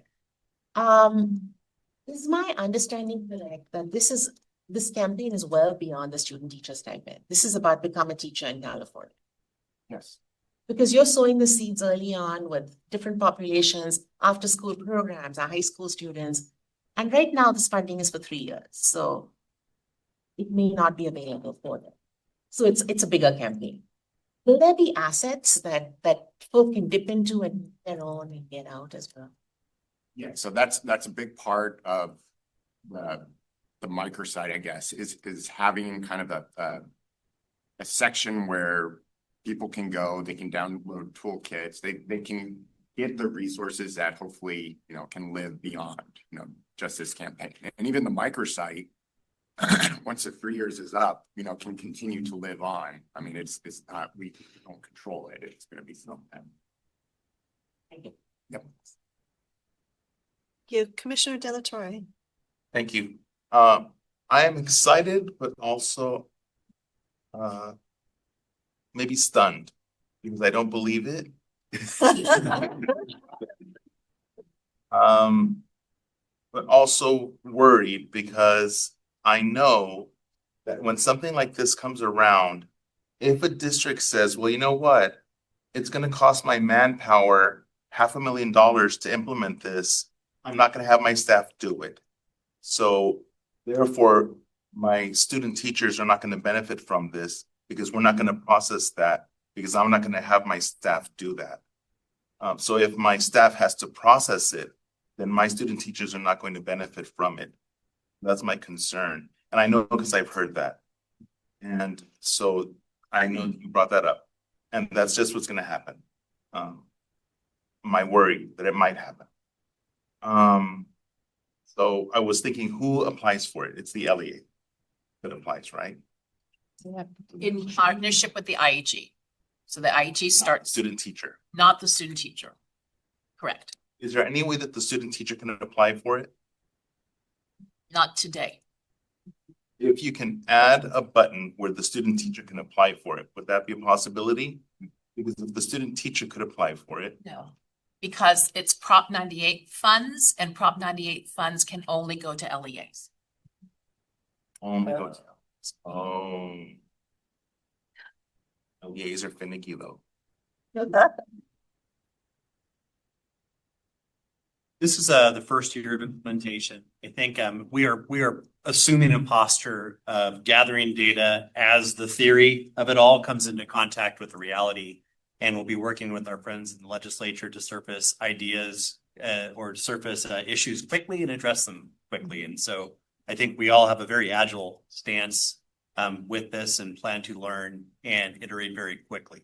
So it's right now it is coming into contact with reality, and we're going to see. And once we have those data points, then we'll work to resolve them. But to be fair, to put something out and then to not allocate funding for the processing of something is also not very fair. It's very expensive to not give the manpower. Even here, like to expect the commission to then process something and not put the manpower at the commission to process something is also not very fair.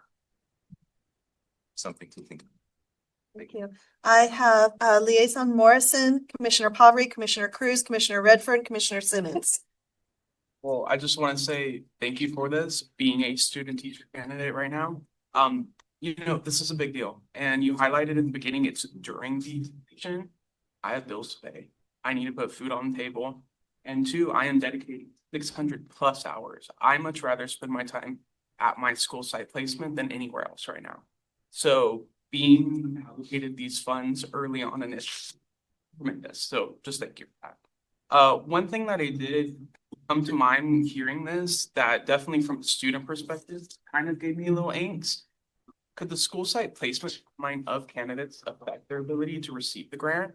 So I got placed in August, but then my peers got placed in September, October. So could I be in a program where I get allocated funding, but the peers sitting next to me doesn't get allocated funding because they were just placed a month too late?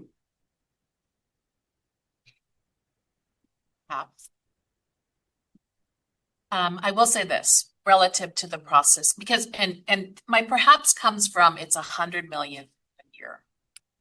And you'll see later in the teacher supply report about the amazing number of student teachers and credentials we awarded this last year. And relative to process. So let's say the IHE has 10 student teachers that are ready to go, but 5 who still need to get their clearance. Okay. In September, they apply for the 10.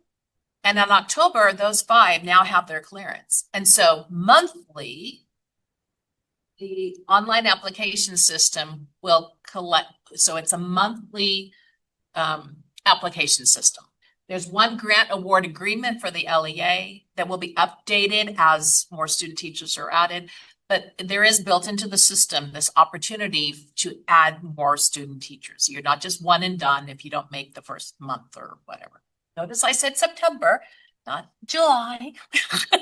If folks are starting their coursework in July, bring it on. And starting their clinical practice in July. So there is that opportunity to continue to add student teachers. And then also in the system, we're creating a wait list, meaning the grant funds have reached their peak and there are no more available, and how many applications come in after that, which tells a story to our friends in the legislature and the Department of Finance. And all of this is done because you all are just telling us what's going on. And we're doing already in behind the scenes. Yeah, definitely. I think the relationship between the IHE and the LEA being separated from that as a credential candidate is a little scary at times because it's really not in our hands whatsoever. We have to rely on these partnerships to be able to get these funds. Thank you. I have 1, 2, 3, 4, 5, 6 commissioners in the line, and I just want to give everybody, keep you informed that we are hoping to get through item 3C before lunch. Lunch will be at 12:30-ish. So with that in mind, let's move on to Commissioner Pavri. Thank you so much. 2 quick things. One, talking about LEAs as in PK-12 school districts. We do have students who are sometimes in non-public schools. We have some student teachers in early childhood settings. Will they get the stipend? Those are not eligible LEA eligible sites. And my second point, that is unfortunate, but I think important for everyone to know. The second point, do we have some flexibility with this 300 million? So we could, is it possible to allocate more than 100 million if necessary? Would the commission empower you to do that? Or this is legislative? It's legislative. 100 million a year and that's it. Okay. So thank you. Next, I have Commissioner Cruz, then Commissioner Redfern, then Commissioner Simmons. I think the concern about an LEA not wanting to participate is probably not something that we should be worried about as an LEA that has had teacher residency programs participate and have a full relationship with our teacher preparation programs. We host student teachers every year. It's to our advantage and our benefit as a LEA. Districts that are not looking for teachers don't normally participate and they won't participate.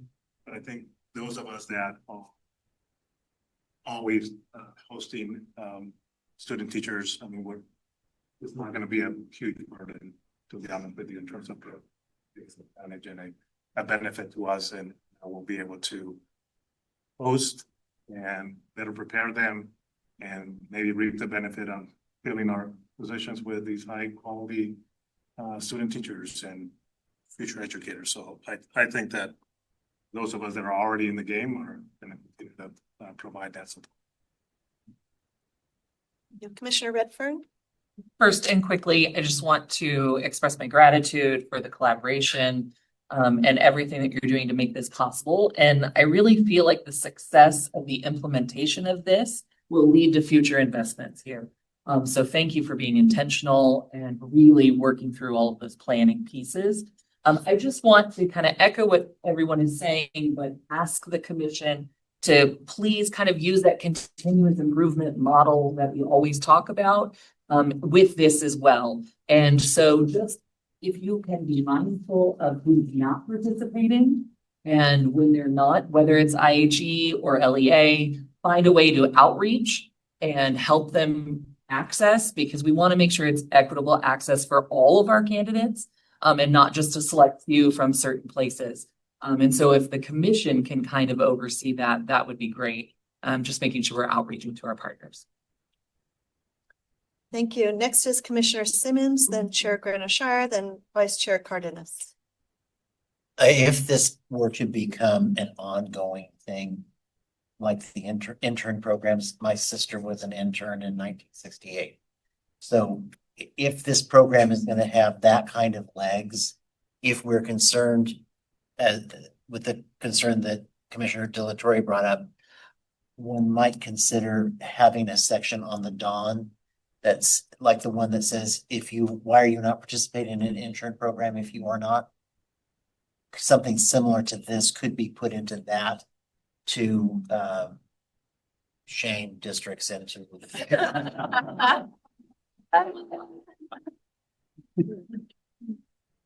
Thank you. And we're gonna switch it up, and Vice Chair Cardenas is gonna go first. Threw me off now. Sorry, I was trying to get started. Let's up. I just want to start off with the excitement and echo what everybody's saying. This is really exciting. I think the part where I'm an optimist is I can't wait to hear our education campaign on Spotify. Right? Like when I'm watching a movie and it pops up, Amazon pops up to buy something and it's like, become a teacher, right? Or we end up in the Super Bowl, right? Singing about coming to education. So honestly, like that's where my hopes and dreams go, because I think someday it can actually go there because our profession is that valuable. And people need to put a price tag on it because it is changing lives. And you talked about early on about going out in space and the impact that it has on us. And I just can't wait for that to happen. So I'm looking forward to it. But my first question, I think we answered a little bit, was just how are we going to ensure that we continue to target our most rural populations? Because I know that we are reaching out to everyone. It's first come, first serve. But when it comes to limited capacity, it's those who know and are really in them rather than those that have limited capacity. So back to your point, Commissioner Redfern, in that list of those who are maybe attending trainings, ensuring that it's the LEAs, IHEs are attending these trainings and then following up with them, doing that additional outreach and follow up. I think that's going to be vital. And then just the last one that I have is, when we have these launching champions, do we know who those champions are? And how can we continue to grow those ambassadors, not just champions at the district level, but at the candidate level, right? At students that have those ambassadors being out there and being intentional. I think that's going to be key. And I just want to re-echo what someone had mentioned about ELOT programs. I think that's a great way to tap into our future educators. I know a lot of people go in that direction. That's all I have. I had so many other notes, but again, I'm looking forward to listening to us on Spotify. Thank you. Chair Granashire. Thank you. You all have hit it out of the park. This, as I think it was Commissioner Palmer said, I've never seen this many people at the table, and your excitement and your energy at the beginning of this meeting is just palpable. So thank you so much for your work. I heard a couple things. I'll try and be brief. I've never heard the term lean on enablement. I'm going to start using that, because what that says to me is that you guys are using a continuous improvement framework are going to continue to push each other in the field to enable, if that's what this means, this to be a successful initiative. So that was really exciting. And of course, the emphasis on continuous improvement and collaboration. You had so many partners that give remarks today. I hope you're keeping track of who those folks are. They've been in this space with us. And so they true collaborators who share the values of this commission in terms of deepening the pipeline. The importance of stories. We have so many students who have been sitting in the chair of Student Liaison Morrison who we can tap into and build this wealth of stories. I'm glad David used the word shame, so I didn't have to. I'm really hopeful that our AXA partners step up into this space and help their district leadership to figure out how to make this happen. So I just want to applaud your efforts. I look forward to more stories and more updates at future meetings. So thank you so much for your work. This is so exciting. Thank you. So this is an information item.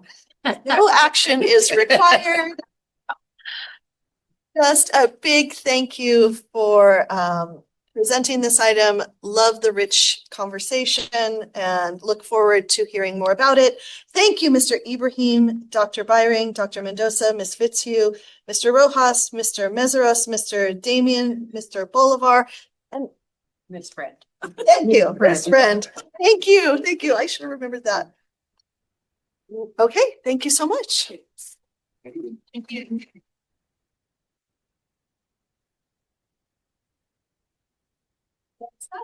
Our next item is 3B, design specifications for a commission model teaching performance assessment. This item is being presented by Adam Ibrahim and Juliet Wallleitner. This is an information action item. I will give you a minute, Mr. Ibrahim, to transition.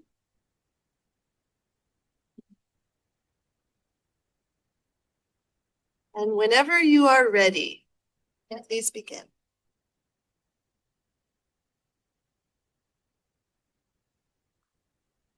Engineers here.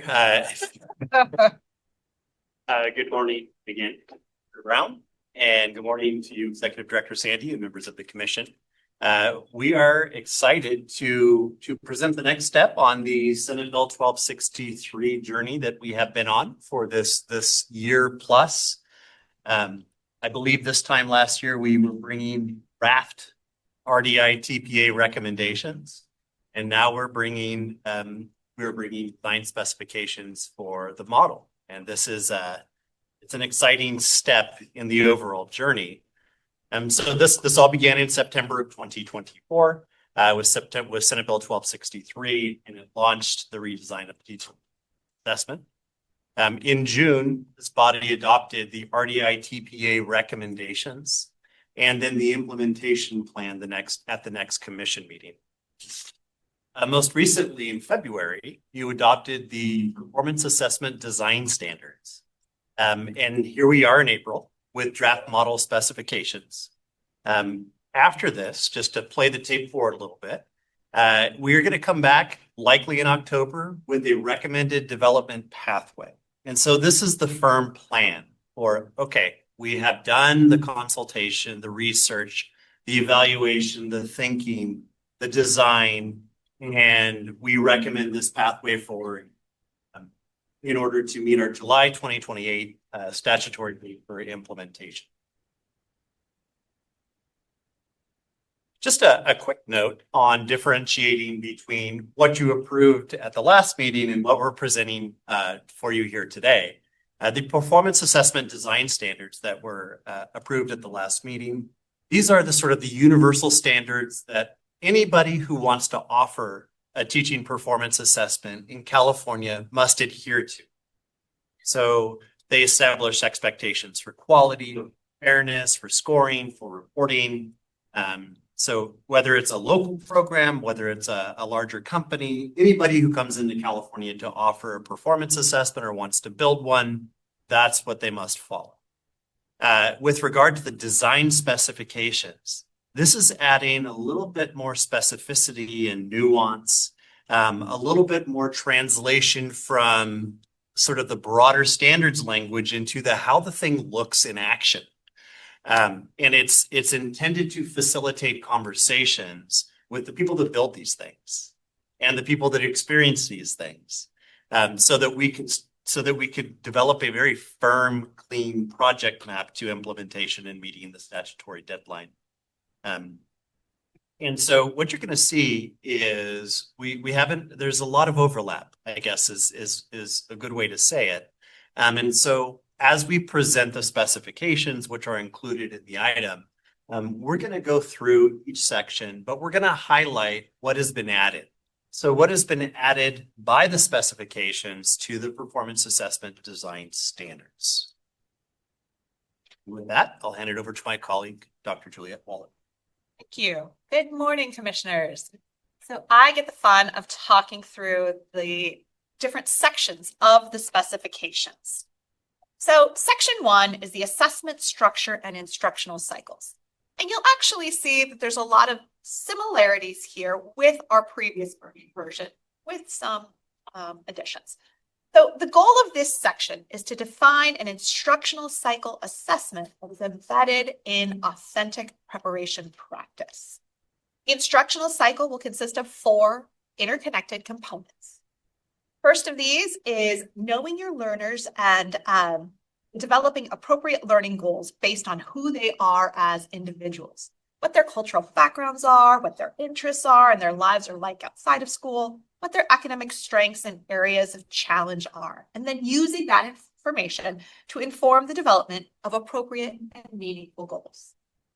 The second component then, based on those goals, focuses on how the candidate designs instruction to help the students meet those learning goals to ensure they are able to access the content and meaningfully engage throughout the lesson.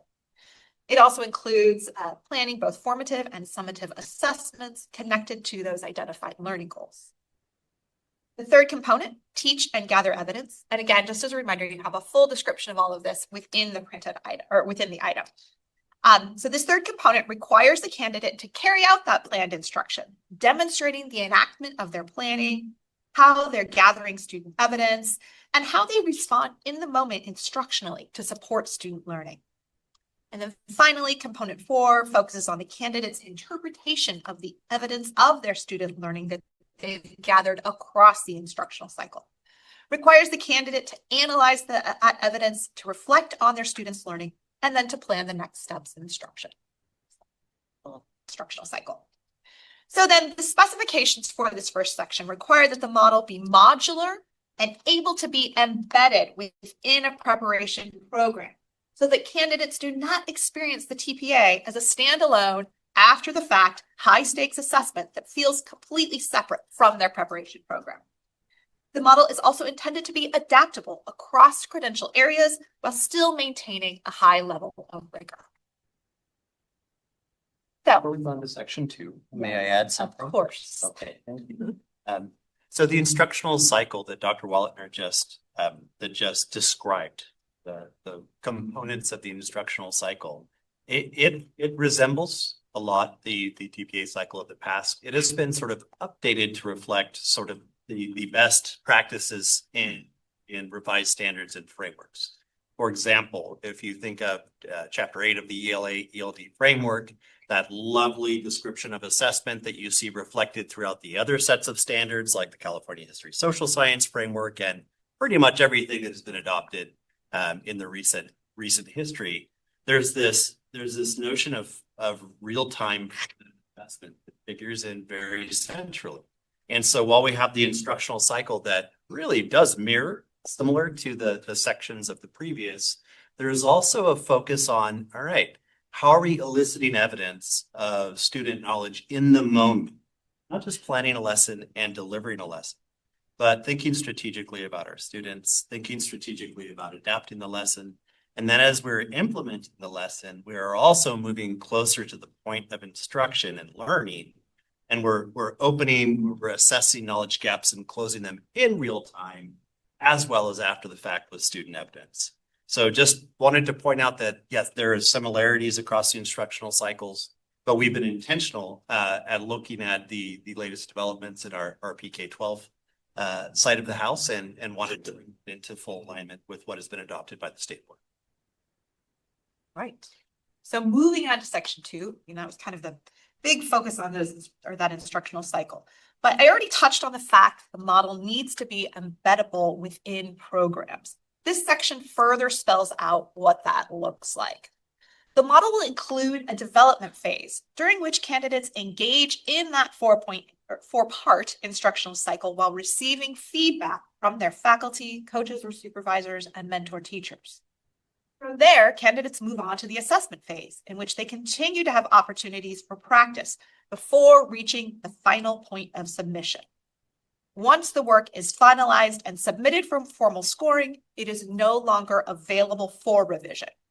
The model and the platform will make these points clear to the candidates. Slide, please.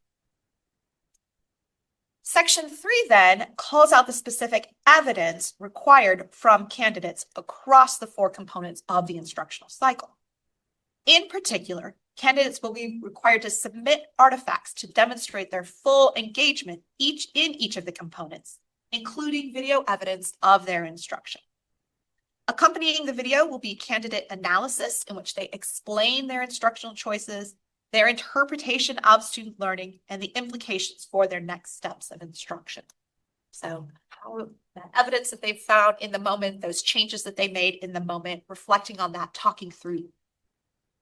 Additionally, PK3 multiple subject and education specialist candidates will be required to demonstrate their literacy and math instruction as specified in the assessment design standards. Section 4 defines the scoring and feedback processes with delineation between the developmental support phases and the formal evaluation. In particular, this section specifies that the model will use construct-specific analytic rubrics that can provide specific feedback to candidates. These rubrics can then be used to inform feedback during the development phase.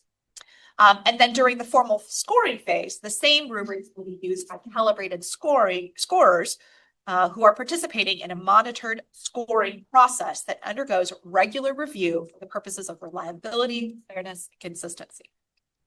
Local scoring will still be an option to programs wishing to engage in that process, though all individuals who participate in the local scoring will be required to be trained and calibrated. So we're still maintaining that high rigor. Section 4 also defines when a technical condition code may be issued and the timeline for when a candidate must be notified and then provided the option to resubmit, again, as specified in the assessment design standards. Slide. Section 5 focuses on the overall candidate experience and the program support that needs to be provided, defining those supports, the supports needed to make the model coherent, transparent, educative, and workable for candidates and preparation program. In fact, Section 5 incorporates many of the recommendations of the RDI TPA work, including ensuring the assessment is experienced as part of the preparation program, providing clear guidance to candidates, providing support materials, including models of the assessment candidates can access. Notably, this section also calls out that any additional costs associated with the revised assessment design, scoring, and/or platform functions may not be passed on to candidates. In Section 6, the specifications define how the model generates information and how that information is intended to support improvement over time.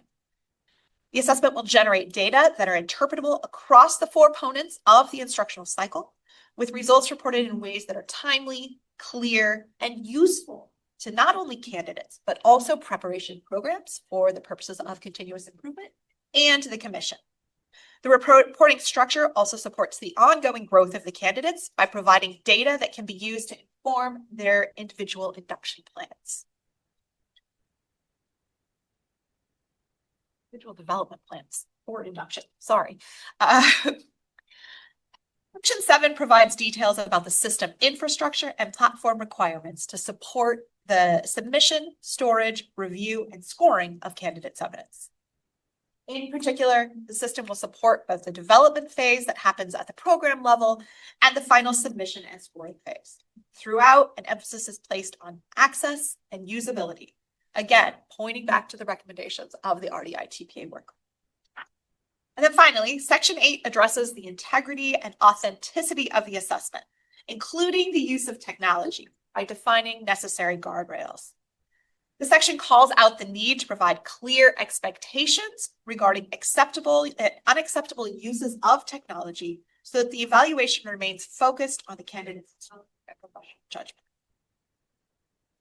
Finally, this slide, while it's a little bit challenging to see, provides an overview of how the recommendations from the RDI TPA workgroup are addressed within the specifications. And you can see those P's are, areas where there's primary coverage of the recommendation in that section, and then the S's are the secondary coverage. Slow scoring. Turn it back. Adam. So the requested action for this item is to review the draft design specifications, provide us with feedback on the general directionality, the general direction of them, and if appropriate, affirm their use for continued refinement and development. And how that would carry into next steps is we would take the input feedback, refine the specifications, and then we would begin to engage experts and conduct structured information gathering, including a request for information. And I wanted to pause just to talk a little bit about what is a request for information. And what that is it is a pre-procurement process, right? So it is a way for the commission to take these specifications and to put them out to anybody who may be interested in responding, say, this is what we're looking for. This is our wish list. Please come to us, talk to us, tell us about how this might be brought into reality. And so then based on the discussions and the design updates and information, what we would bring back to you is a very clear recommendation for a development pathway at that point. So just wanted to, before I go back to the recommended action and we open up for questions, just wanted to again play it a little bit forward so that you could see how this action connects with what we're up to next. And so with that, that concludes our presentation, and we would be happy to answer any questions that you may have. Thank you. We will now open for public comment. If there are members of the public that would like to make a comment, please notify the meeting moderator by submitting a request card or by clicking on the raise hand icon if participating through Zoom, or pressing *9 if participating by phone. Public comment is limited to 2 minutes per speaker. Recording secretary, are there any public comments? Benito Orlando Comer, please unmute your microphone and share your comment. Good morning, commissioners and staff, and thank you for the opportunity to provide comment. My name is Benito Orlando Comer, TK-12 Policy Analyst at EdTrust West. EdTrust West has submitted written comment in appreciation of the Commission's draft specifications for a model teacher performance assessment under Agenda Item 3B. We want to acknowledge the strong direction of this work and appreciation for incorporating our recommendations, particularly the shift toward a clinically embedded developmental model that centers candidate learning, reduces unnecessary burden, and aligns more closely with authentic teaching practice. In that spirit, we want to take this opportunity to underscore the racial equity implications of this next phase of design and implementation. The proposed model reflects meaningful progress. However, for these changes to translate into equitable outcomes, preparation programs should be required to report disaggregated candidate performance data. Programs must be held accountable for addressing disparities, and the Commission should establish safeguards to ensure scoring consistency and mitigate potential bias, particularly as local scoring options are introduced. The field needs visibility into how candidates of color, especially Black, Latinx, and Native American candidates who have been consistently been disproportionately impacted by licensure assessments are experiencing this redesign model. We also see this as a critical moment to engage the field more deeply. As part of the LCFF Equity Coalition and the California Educator Diversity Action Network, we are ready to support the Commission in gathering input from diverse educator candidates, preparation programs, and faculty through targeted engagement, such as focus groups, to understand whether these proposed changes are likely to meaningfully improve candidate experience and reduce barriers in practice. For this work to be successful, continued refinement must be grounded in both data and lived experience. We appreciate the Commission's leadership and look forward to continued partnership in advancing a more equitable, coherent, and effective TPA system. Thank you for your time and consideration. Thank you. Would the person calling from the phone number ending in 369, please unmute your telephone and share your comment.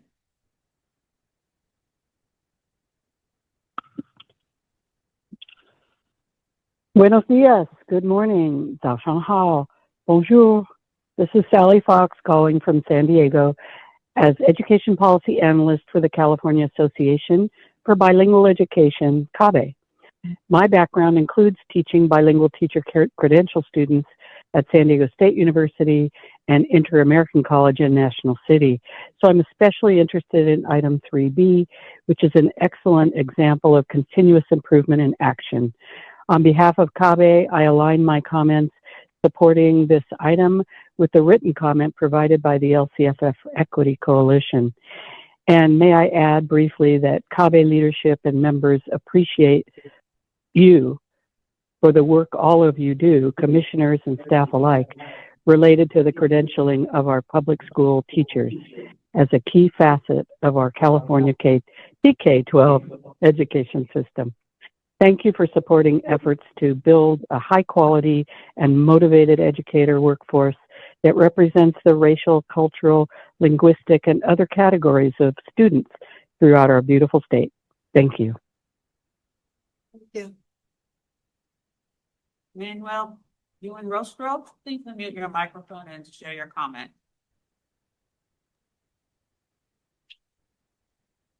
Good afternoon, members of the Commission. This is Manuel Buenrostro with Californians Together. And I first want to start by expressing our appreciation for the Commission's attention to language literacy and student assets within these draft specifications. It is heartening to see a framework that recognizes the strengths of our students and brings that into the design. To build on this foundation, we ask for added clarity to ensure that attention to language specifically supports students in both their first and second language development. As you know, in California, language must include the development of bilingualism and biliteracy. And we ask the Commission to ensure that learning goals include English language development alongside the goal of students gaining full biliteracy. As you move into expert review and development planning, we encourage you to include bilingual teachers, ELD specialists, and IHE faculty with direct experience in bilingual authorizations and with expertise with multilingual education. And as our partners of the LCFF Equity Coalition and at Trust West mentioned, we're also part of the California Educator Diversity Action Network, and we're happy to help with any of these outreach activities. Finally, we urge the Commission to operationalize the racial equity through explicit guardrails that were noted in the LCFF Equity Coalition letter. As noted in the coalition letter, this must include disaggregated reporting of candidate performance and bias mitigation strategies within the scoring model. Thank you again for your leadership and for this commitment to an equitable and biliterate future for our students. Thank you. Paco, please unmute your microphone and share your comment. Good morning, Chair Granushire and Commissioners. My name is Jessica Sacco, and I'm here on behalf of Children Now, California's only whole child organization working to improve the outcomes for children in California prenatal to age 26, with special attention to kids growing up in low-income communities, children of color, and young people involved in the child welfare system. Our work is about breaking down systemic barriers and advancing equitable solutions to every child in California to reach their full potential. That mission is exactly why we support the Commission's draft design specifications for item 3B, The shift toward an instructionally embedded assessment cycle, a developmental structure with feedback and revision, and efforts to reduce duplication, these are meaningful, field-responsive steps in the right direction. We bring 2 recommendations as this work moves forward. First, to advance racial equity through explicit guardrails. The current draft references fairness and disaggregation, but these remain largely implicit. We urge the Commission to require disaggregated reporting of candidate outcomes, establish clear expectations for program-level action when disparities are identified, and build in scoring consistency and bias mitigation across the hybrid scoring model. Dismantling systemic racism is central to our work, and it must be central to this TPA as well. Second, deepen field engagement before the next action item. The lived experiences of candidates, practitioners, and communities most impacted by systemic barriers must drive this work, and we ask for sufficient time and transparency for the field to review and respond before moving forward. Children Now is committed to harnessing our collective power for transformational results for California's kids, and a rigorous, equitable TPA is part of that. We look forward to supporting this work. Thank you. Thank you. There are no other requests for public. The public comment period for this item is now closed. Do commissioners have any questions or comments on this item? Definitely, this is a step in the right direction. As a candidate who quite literally just finished their TPA March 9th, got my scores back last week. This is a lived experience for both myself, my peers, everyone in these programs. So just thank you. Thank you for acknowledging that the high stakes assessment did need modifications. You are in the process of doing that essentially. One thing though, 3 things that I want to bring up actually.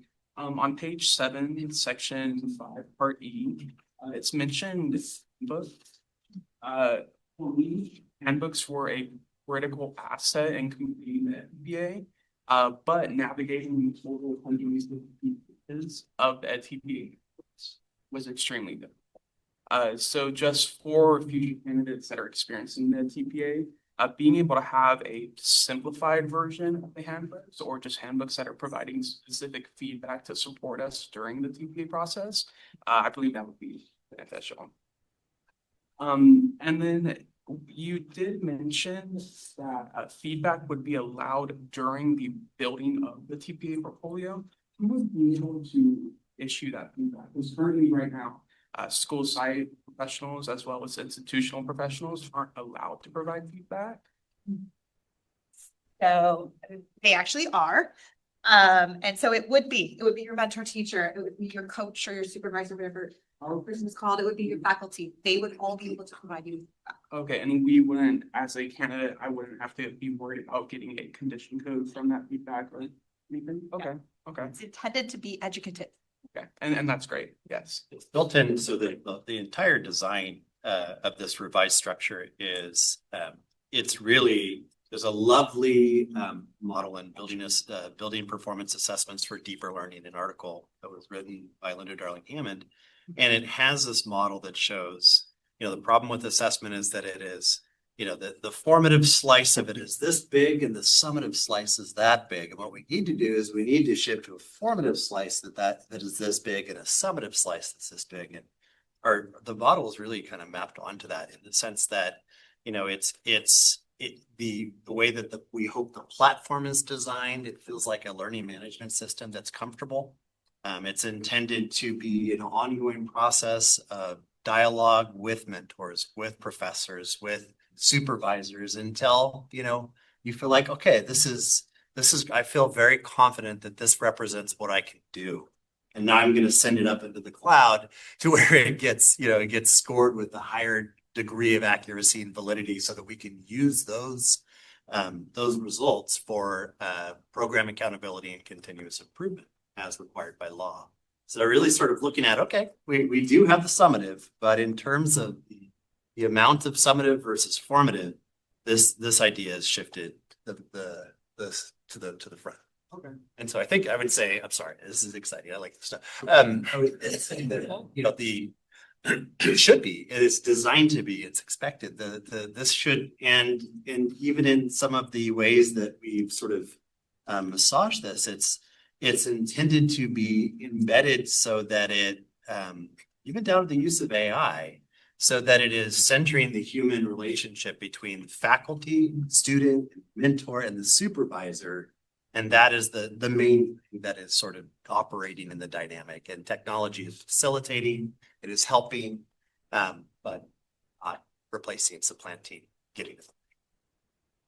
And then just the last point that I wanted to hit on, this currently right now is a very high stakes assessment, dedicating countless hours to revising, to implementing, to just pressing the submit button. But with that, after you submit, after you receive your score, you'll get a PDF with your scores, what rubrics you placed on. Personally, for me, I received my scores. I was provided the rubric feedback, the explicit rubric feedback, but nothing else. No further steps, no further way of improving my educational learning journey. So it seemed like I worked so hard to submit, and then for what? And so that's one thing, especially as a student candidate, that I feel that if I had more input as to maybe resources that could help guide me further. My credential program only lasts a year. I submitted in March, received in April. I have a month left.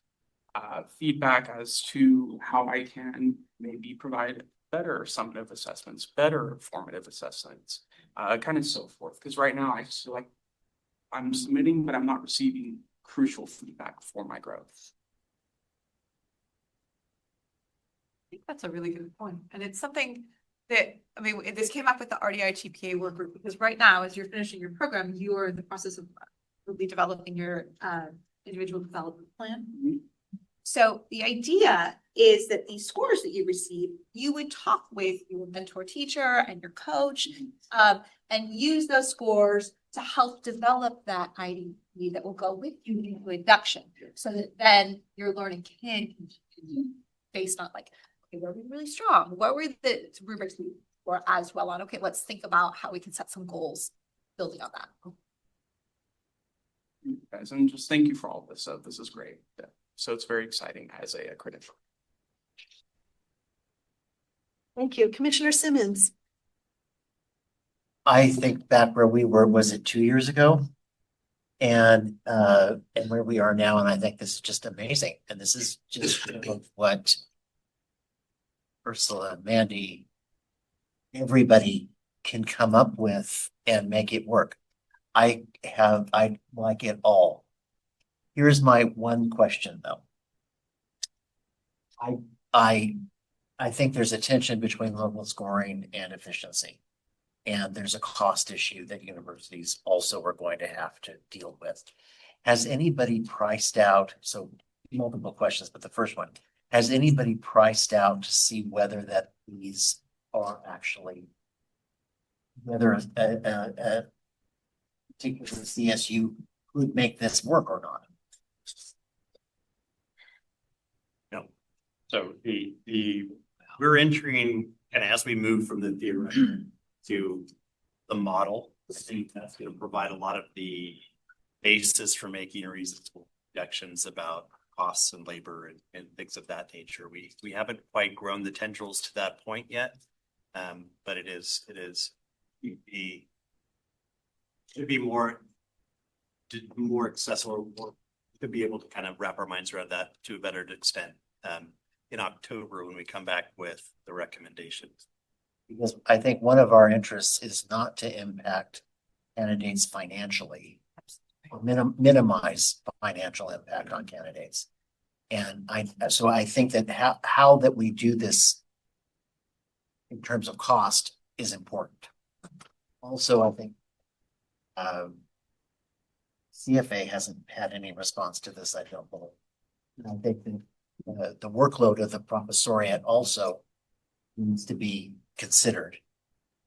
And that brings me to okay. And I wonder, are there not ways to use AI in scoring that will gain efficiency and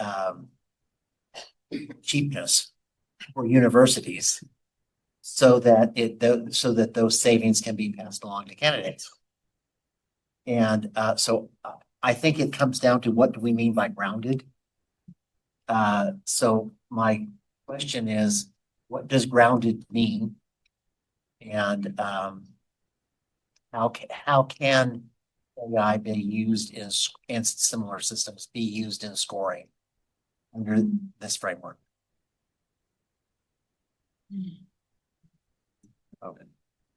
So there was mention of the AI forum that was held recently to kind of take a deeper look at the role of artificial intelligence in performance assessment.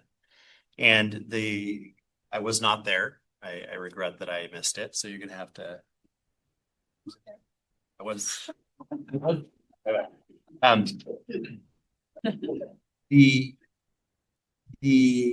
of the themes that kept recurring was this idea of AI facilitated but human validated reinforced, the idea that incorporate AI as a process, but do not supplant trained human judgment in the process.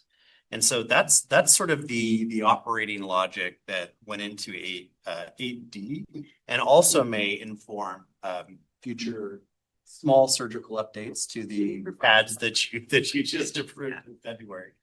And so in terms of where might artificial intelligence appear, providing helpful feedback on demand for the candidate, that could be a way that happens. Providing support, checking responses to make sure that something won't trigger a condition code.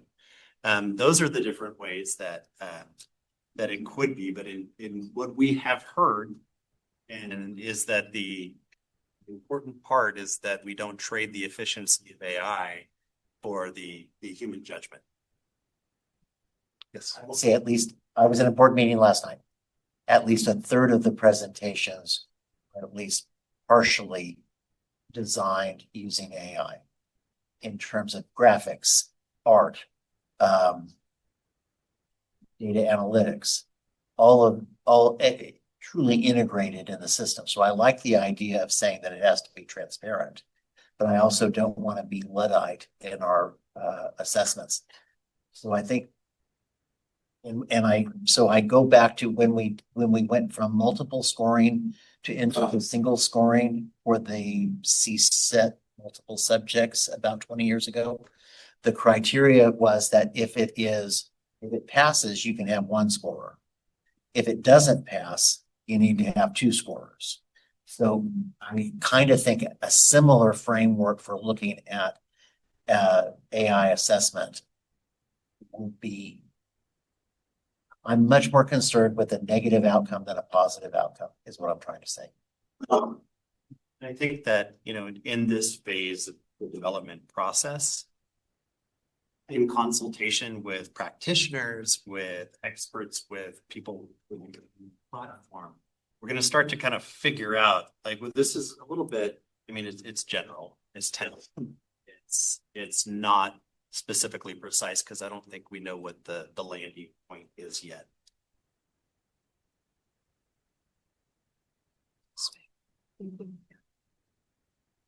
Yeah, follow.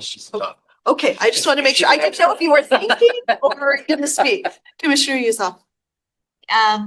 Yes, AI can be efficient, but is it accurate? So that's where the concern is. It's good to get feedback, right? It's great for slide decks with human oversight. Because an AI generated slide deck is not that great. But it's a human component that adds that oomph in a board doc or some really boring ones. You can tell the ones that the student stipend went, some were it started off as probably AI, but everything else was really enriched by the human component. So moving to the question, can AI be used for scoring? Sure, but will it be accurate? And will it not? We talk about bias all the time, and AI models are quite biased. And so that also needs to be addressed, right? Maybe if there's enough training data over the years, then we can push back and say, train the model to remove the bias. But right now it's so new, I don't think you have training data to make it accurate. But as an AI partner to help provide feedback for our student candidate, amazing, right? Real time. But the human approach where you have to talk to your mentor because the AI isn't really an in-class teacher. I know our administration wants an AI robot teacher, but it's not going to happen. It's a teacher and a human teacher for that matter. So that's where I stand. And if we get more data, it would be interesting to do like a pilot to just compare what they'll look like to make sure, like, is it worth this, right? And if it's worth it, but if it's accurate, cool. But it still needs human oversight to approve it, to look at it. Because also our student candidates spend so much time on it. Like, what, you're just going to run it through an AI model? How would you feel, right? Yeah, it would feel not so good. And then in our TPA work group, and you were there, letting you know you were there. It's been a quarter.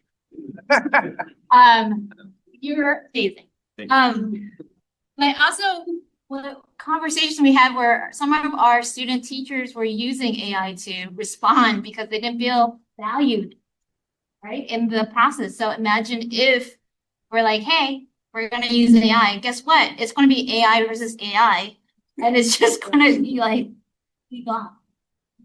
Anyway, thank you. Thank you. Do any other commissioners have questions, comments? Commissioner Redfern? So first, I just want to thank you very much for this presentation. It's exciting to see it evolve and moving through the process. And all of those pieces that we've talked so much about, with it being modular, being embedded, maintaining its high rigor. It's nice to see all of that still embedded. I appreciate too the intentionality with aligning with the CDE frameworks. I don't think we had really talked about that before, so I appreciate that component. I think that will really assist our candidates as they move into the field and develop their plans and move into induction as well. So thank you for that. Thank you also for reminding us about how important it is to keep the costs not a burden to candidates. And that was still forward in this presentation. I have a couple of questions. I really appreciate when you said modular and you're breaking it between the development phases and then moving into the assessment phases and then into the final phase. So that phased approach helps to delineate what's happening in each of those moments. I also think that moves it from a high stakes model into more of a growth model, right? So there's a tension behind making sure that it's growth focused, which is really important, we all know, in the profession. What I'm asking is, in the development phase, moving to the assessment phase, will the rubric I know the rubrics are going to be the same, I understand that, but will there be a need for those development rubrics to be turned in? And the reason I ask that is because one fear I have is that, yes, we ask that be done, but that an IHE might not actually do it or use it. So is there some accountability that those rubrics are actually being used in the development phase so that we can ensure that embedding is actually happening? So is there some sort of accountability there? And then my other question, are there 4 videos now? One for each of those 4 phases? We only said the one for the third component. Just the actual third. instructional cycle. Okay, great. So and we don't have this laid out, but I think, yeah, the creation of options, like is currently in Cal TPA, and I believe at TPA as well, that candidates have that option, recording themselves, providing their commentary. Yeah. I think it was a pretty strong, clear, well-supported RDI TPA work group recommendation around multiple means, like the UDL for candidates, like multiple means of expression, action, engagement, all of those things. So while we did call out just one specific required video component, we have discussed and are thinking about voice options for different I didn't really see that explicitly here, and I think that might be a good idea to add that so that when you're going out to ask for a model. Assessment design standards. Yes. So, yeah. Yeah. Okay. Because remember that so any model that's developed has to align with those assessment design standards. And then it also has to, for the commission's model, it also has to align with these specifications.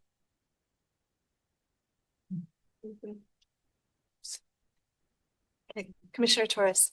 Thank you so much for the presentation, all the hard work. I appreciate and want to echo Commissioner Redfern, the focus and intentionality of alignment to the State Board of Education adopted frameworks. I also want to point out that the department does have an AI guidance webpage that was recently put up, and we're working on AI model policy going to be posted during the summer that could be alignment made to. And then also reference to the model school library standards, especially with reference to media literacy would be helpful. And again, just thank you for all the hard work into maintaining rigor, but enhancing the process.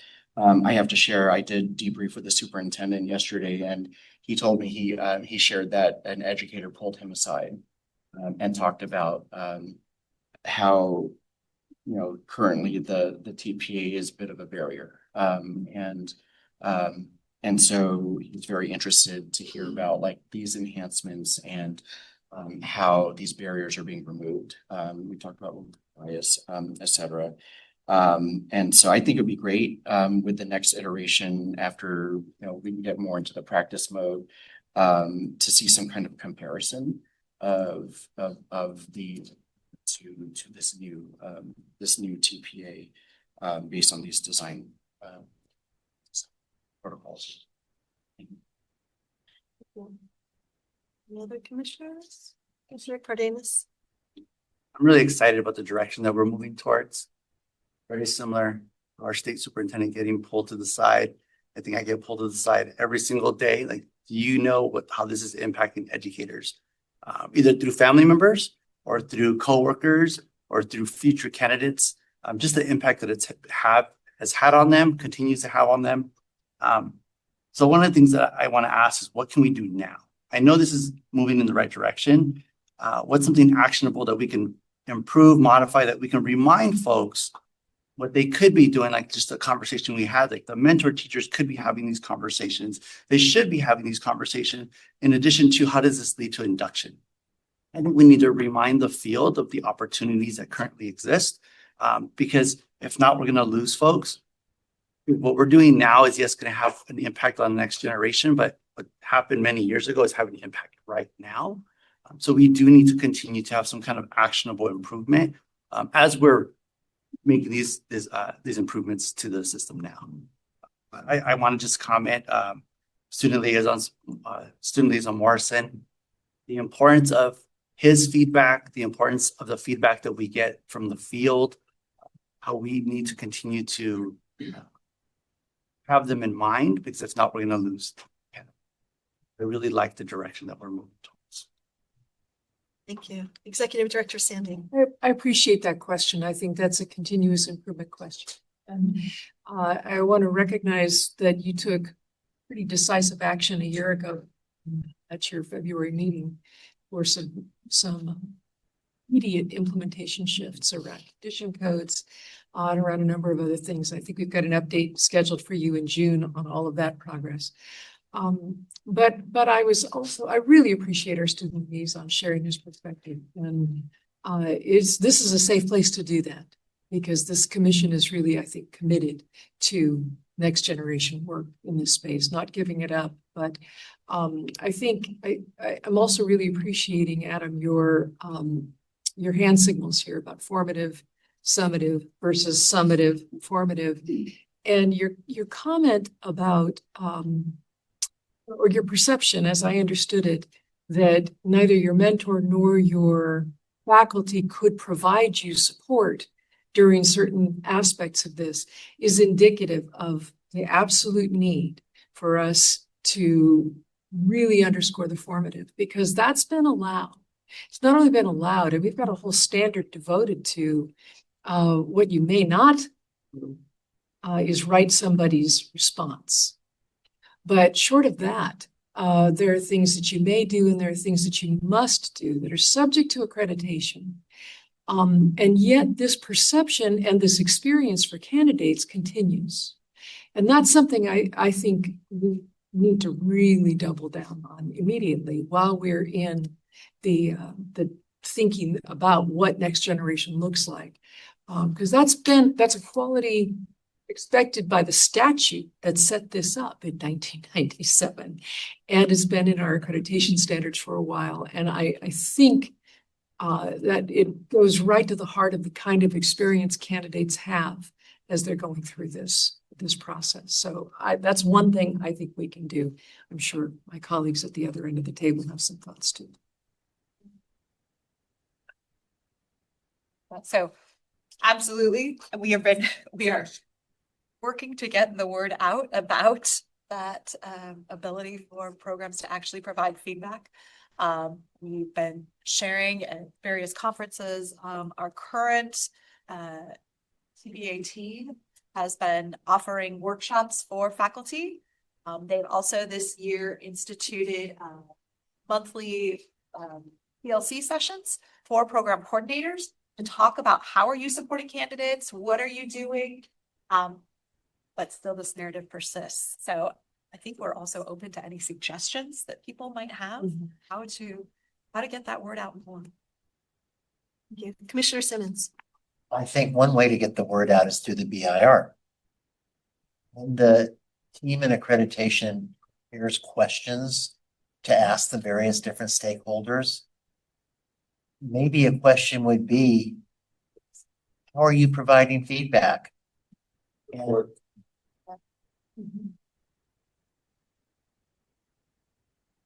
And that would enable us to maybe get a handle on misinformation that seems to be so vetted. Commissioner Pavri. So I'm not offering a recommendation for how to proceed, but I'm offering in terms of what's next and what we know and how there are some misperceptions around TPA. I was in a classroom with admin candidates on Tuesday, and I told them I represented the CSU on the CTC and heard a lot about the APA. And literally every complaint that they did have a few good things too, but they had a lot of it went back to the technical details, the artificiality. And I'm thinking there's so much that we already know now with the TPA. How could we fast track the process of the APA revisions? And while we're getting out the word around the TPA, it's permissible to do if we can do that simultaneously. I think it's high up in the mind of our team that works on the Cal APA. We do have plans to revise the Cal APA once the new administrative standards, administrative credential standards are developed. We don't want to get out before that because then we just have to revise. But wherever, so specifically for the Cal TPA, we do go through annual revisions. And so as much as is possible to incorporate what's being learned in those revisions, that is happening. Thank you. Commissioner De La Torre. I just want to go back to the liaison's comments, because when I was as a district level mentor, mentoring candidates, I remember hearing the same concerns that the universities were saying they couldn't provide feedback. But I remember very clearly as a mentor, I would help them with their TPAs because I'm saying, no, this is formative. And I know that it's formative. You're supposed to give feedback and help. So I would help them as a mentor. So I did give feedback as a mentor. So how is the messaging getting to the universities that they can't provide feedback? Because it is formative. How is that message arriving to them that they can't? It is formative. Because at district level, I know mentors, we know very clearly that we can, and we are providing feedback. I think it was a previous narrative that was shared. I mean, I'll share with you, when I was a faculty member, before I got heavily involved with performance assessment, I also was like, oh, I can't help my candidates with this. And so I understand completely. So we have, as I said, we've been really trying to change that. So when we do presentations at California Council on Teacher Education, I have done a few of those where I've talked about, yes, in fact, programs can support candidates. We invite you to support candidates. It is intended to be formative. And so whenever we can get into spaces with programs where we can share that, we do. We also created a program sponsor alert about a year ago that talked specifically about these are the types of supports you can and should be providing to your candidates. This is what that looks like, and offered some different suggestions. So we're trying, but I guess it's so embedded that, yeah. It was a directive at one point. Yeah. May I add a little bit to this? I think part of what has happened in more recent years, and I think this is part and parcel with going to a centralized scoring model, which moved it completely out of local scoring and into a centralized scoring model. I think that the TPA inadvertently took on more characteristics of a standardized test, and that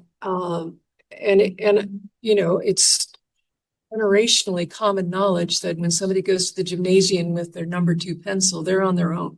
That's what a standardized test is. And I think some of those features and qualities got attached to something that was becoming centrally scored, which was an unintended outcome of this. I think it has led to more ambiguity that, despite all of the efforts we could describe ad nauseum that we've been underway with, it continues to be a perception in some places, and something we will continue to try to knock down as we go along. But I think that this next generation piece that we are visualizing right now will have a very different ethos. That is the intent, is that it have a very different ethos and a very different experience for candidates. And a reset means that every participant is undergoing some change in their understanding and their practice around it. And that's what this opportunity is before us. So that's my take historically.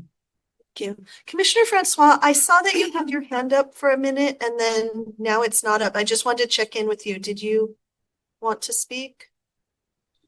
No, I think the last couple of speakers raised the clarifications that I was going to raise. So okay, thank you. Commissioner Erickson. No, pass.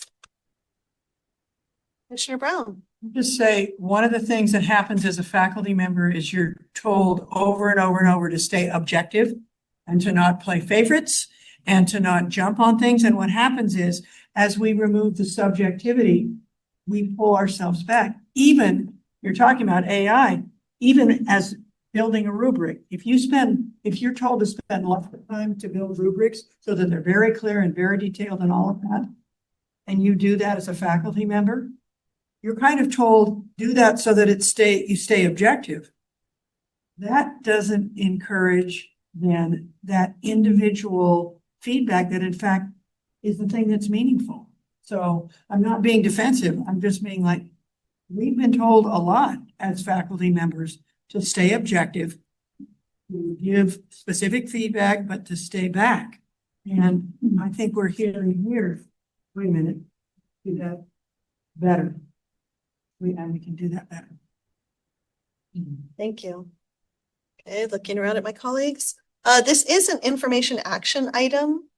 So do I have a motion to affirm the draft design specifications and direct staff to continue refinement through expert and panel engagement, research and structured information gathering, including a request for information and the subsequent development of a recommended performance assessment development pathway? Yes.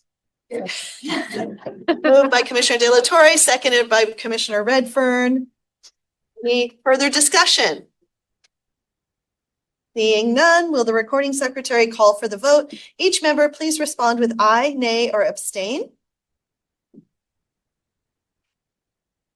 Danette Brown. Aye. Jose Cardenas. Aye. Juan Cruz. Aye. Michael De La Torre. Aye. Makita Quino Shire. Aye. Ira Lit. Aye. Ruben Mancias. Aye. Andy Redfern. Aye. David Simmons. Aye. Mike Torres. Aye. Bong Yusoff. Aye. Motion carries. Thank you. Thank you so much, Mr. Ibrahim and Dr. Wallleitner.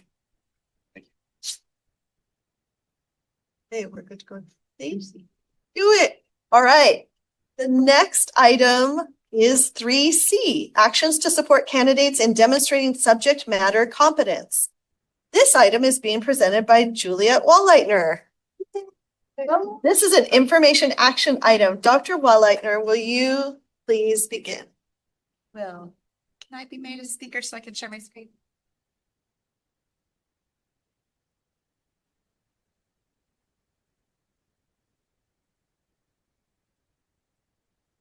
No. There we go. Thank you.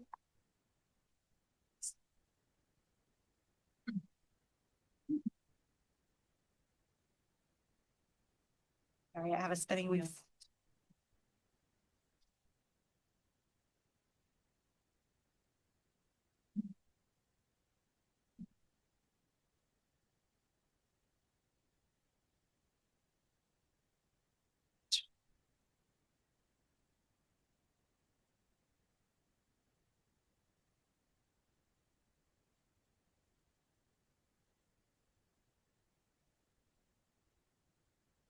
Staff didn't switch items because 1119 is shorter.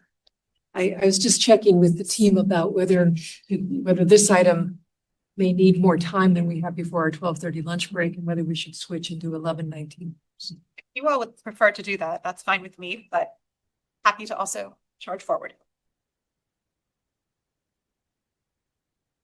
You think we should? I think 1119 might be shorter. It is definitely shorter. Right, so if you're All right, based on popular opinion. Okay. Just kidding on 3C. Moving on to 3D, and then we'll have 3C after lunch. Next item is 3D, AB 1119, Implementation Plan, Dual Credentialing. This is being presented by Aaron Sullivan, William Hattrick, and Michelle Fennell. This is an information item. Ms. Sullivan, when you are ready, please begin. We know that you were wanting to move, and so I'm sure staff racing downstairs right now. Oh my God. Sure. So I will tap dance a little bit while we're waiting for them to show up. So Assembly Bill 1119 was signed last year by the governor in October of 2025. The assembly member actually who authored this bill, Assembly Member Patel, is now the chair of the Assembly Education Committee. She has been a really fun, bold, energetic person to be working with lately. Got a raft of bills introduced this year as well. That she's very excited and very exciting. So Bill, I am gonna just lean into their presentation a little bit. This bill has asked the commission to take a look at dual credentialing, to take a look at the standards and requirements that we have right now, and find ways to streamline pathways or create pathways for for general education and education specialists programs to work together so that candidates can come out of programs with both credentials in a streamlined way. Additionally, it also asked us to look for ways to streamline the pathways for current credential holders to add the other credential. So depending on your interaction with credentials, you may know we've got a process we lovingly refer to as the 80499 process, because that's the most boring thing we could call it, and we are a state agency. But 80499 refers to the regulations, and what that does is it allows really easily for a multiple subject credential holder to add a single subject or vice versa. There's nothing in place similar that allows ed specialists to add gen ed or gen ed to ed ed specialists. So really two things going on. Hi. Really two things going on in this particular bill that we are diving into. One of the things that we're doing a little bit differently with this is you'll see, and William will mention this, we're using a focused policy review sort of tactic to do this. Couple of reasons for that. Work groups can come with an ask for resources that sometimes can kill a bill. And we certainly didn't want to do that. This is work that we're excited to do. And so we've devised kind of a new way to do this that starts with staff, a core work group, which you'll see in the item includes your own chair, Marquita Greno-Shire, Executive Director Sandy, Megan Gross, who used to be a commissioner, who's heavily involved with the SIP project,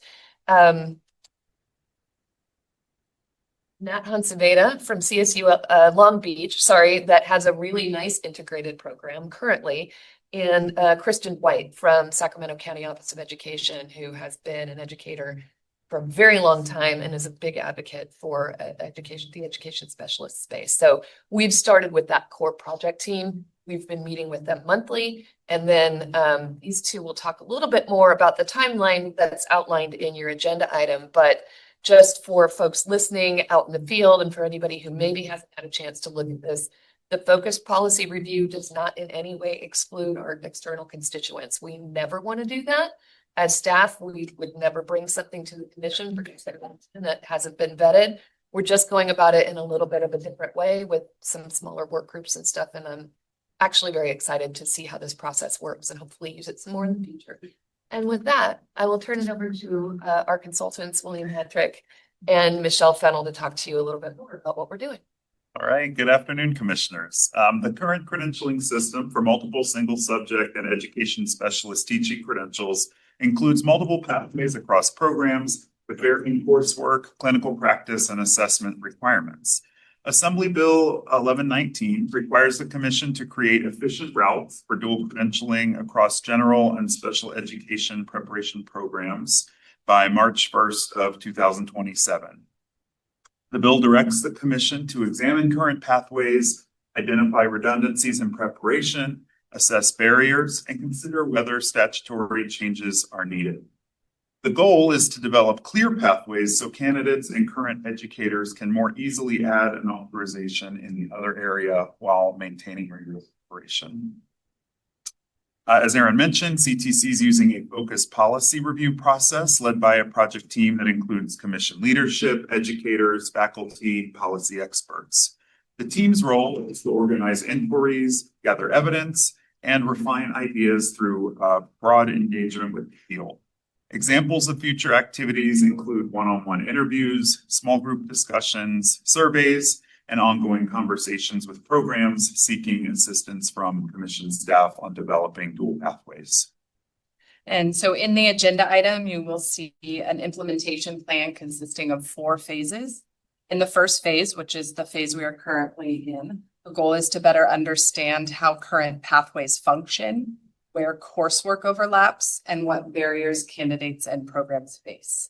This includes gathering feedback from educator preparation programs via survey, which is available now through April 24. This will guide the project team into the second phase of solution development. On pages 3 and 4 of the item, you will find a projected timeline consisting of the focus of the work and expected topics that will be covered at future commission meetings. Subsequent phases will synthesize findings, refine guidance to programs, and prepare regulatory proposals for commission action in fall of 2026. As this work continues, staff expects to return to the commission in June with another information item based on the engagement feedback and plans for implementation and solution development. So at this time, staff is available to answer any questions from commissioners and take any feedback on this agenda item. Thank you. We will now open for public comment. If there are members of the public that would like to make a comment, please notify the meeting moderator by submitting a request card or by clicking on the raise hand icon if participating through Zoom or pressing *9 if participating by phone. Public comment is limited to 2 minutes per speaker. Recording secretary, are there any public comment? Yolanda Munoz.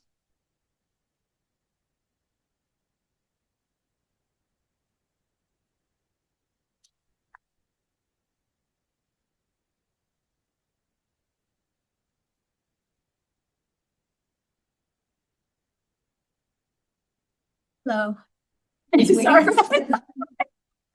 Hello, my name is Yolanda Munoz, and I'm a third grade teacher, and I'm here on behalf of the California Teachers Association.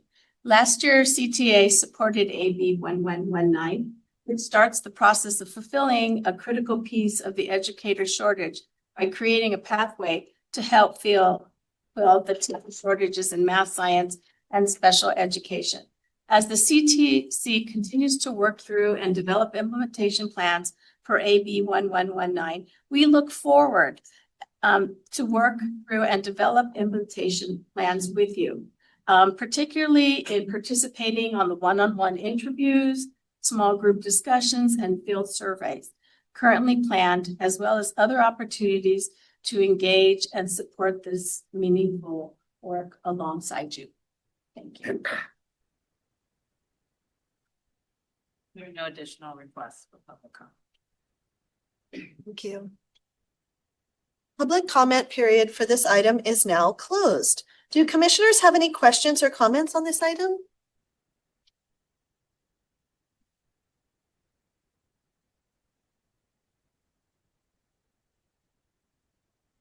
Chair Granoshire. So, those of you who know me know that this work is near and dear to my heart. And so, I'm so excited that Assemblymember Patel has given us an opportunity to really deepen the work that this commission began in 2018 with the development of Common Trunk. And I'm going to bring that up every opportunity I have, because there are higher ed institutions that have developed inclusive teacher preparation programs since that time. Long Beach State is one example that's been in existence for over 15 years now. So we're looking to work and learn from our partners who have been doing this work. I'm very excited about it. And I'll just give a shameless plug for the report that was in your agenda item from the Thompson Policy Institute, Creating Inclusive Educational Environments for Students with and Without Disability. It's a really deep dive into what we know right now and what we need to do. So I'm looking forward to working with the staff and the field and deepening this work. Thank you. Thank you. Any other comments? Wrong page. That was short. So this is an information item. No action is required. Thank you. I'm going to go to Mr. Hattrick, Ms. Fennell, for your quick run down the stairs. Thank you. And thank you, Ms. Sullivan, for keeping us entertained while we switch things up really quick. Concludes this item. Thank you. And great news, friends. We are gonna JOL. We're gonna jump on lunch a little bit early. We are going to break for 1 o'clock. We will be back at 1 o'clock. Enjoy your lunch. Oh, wow.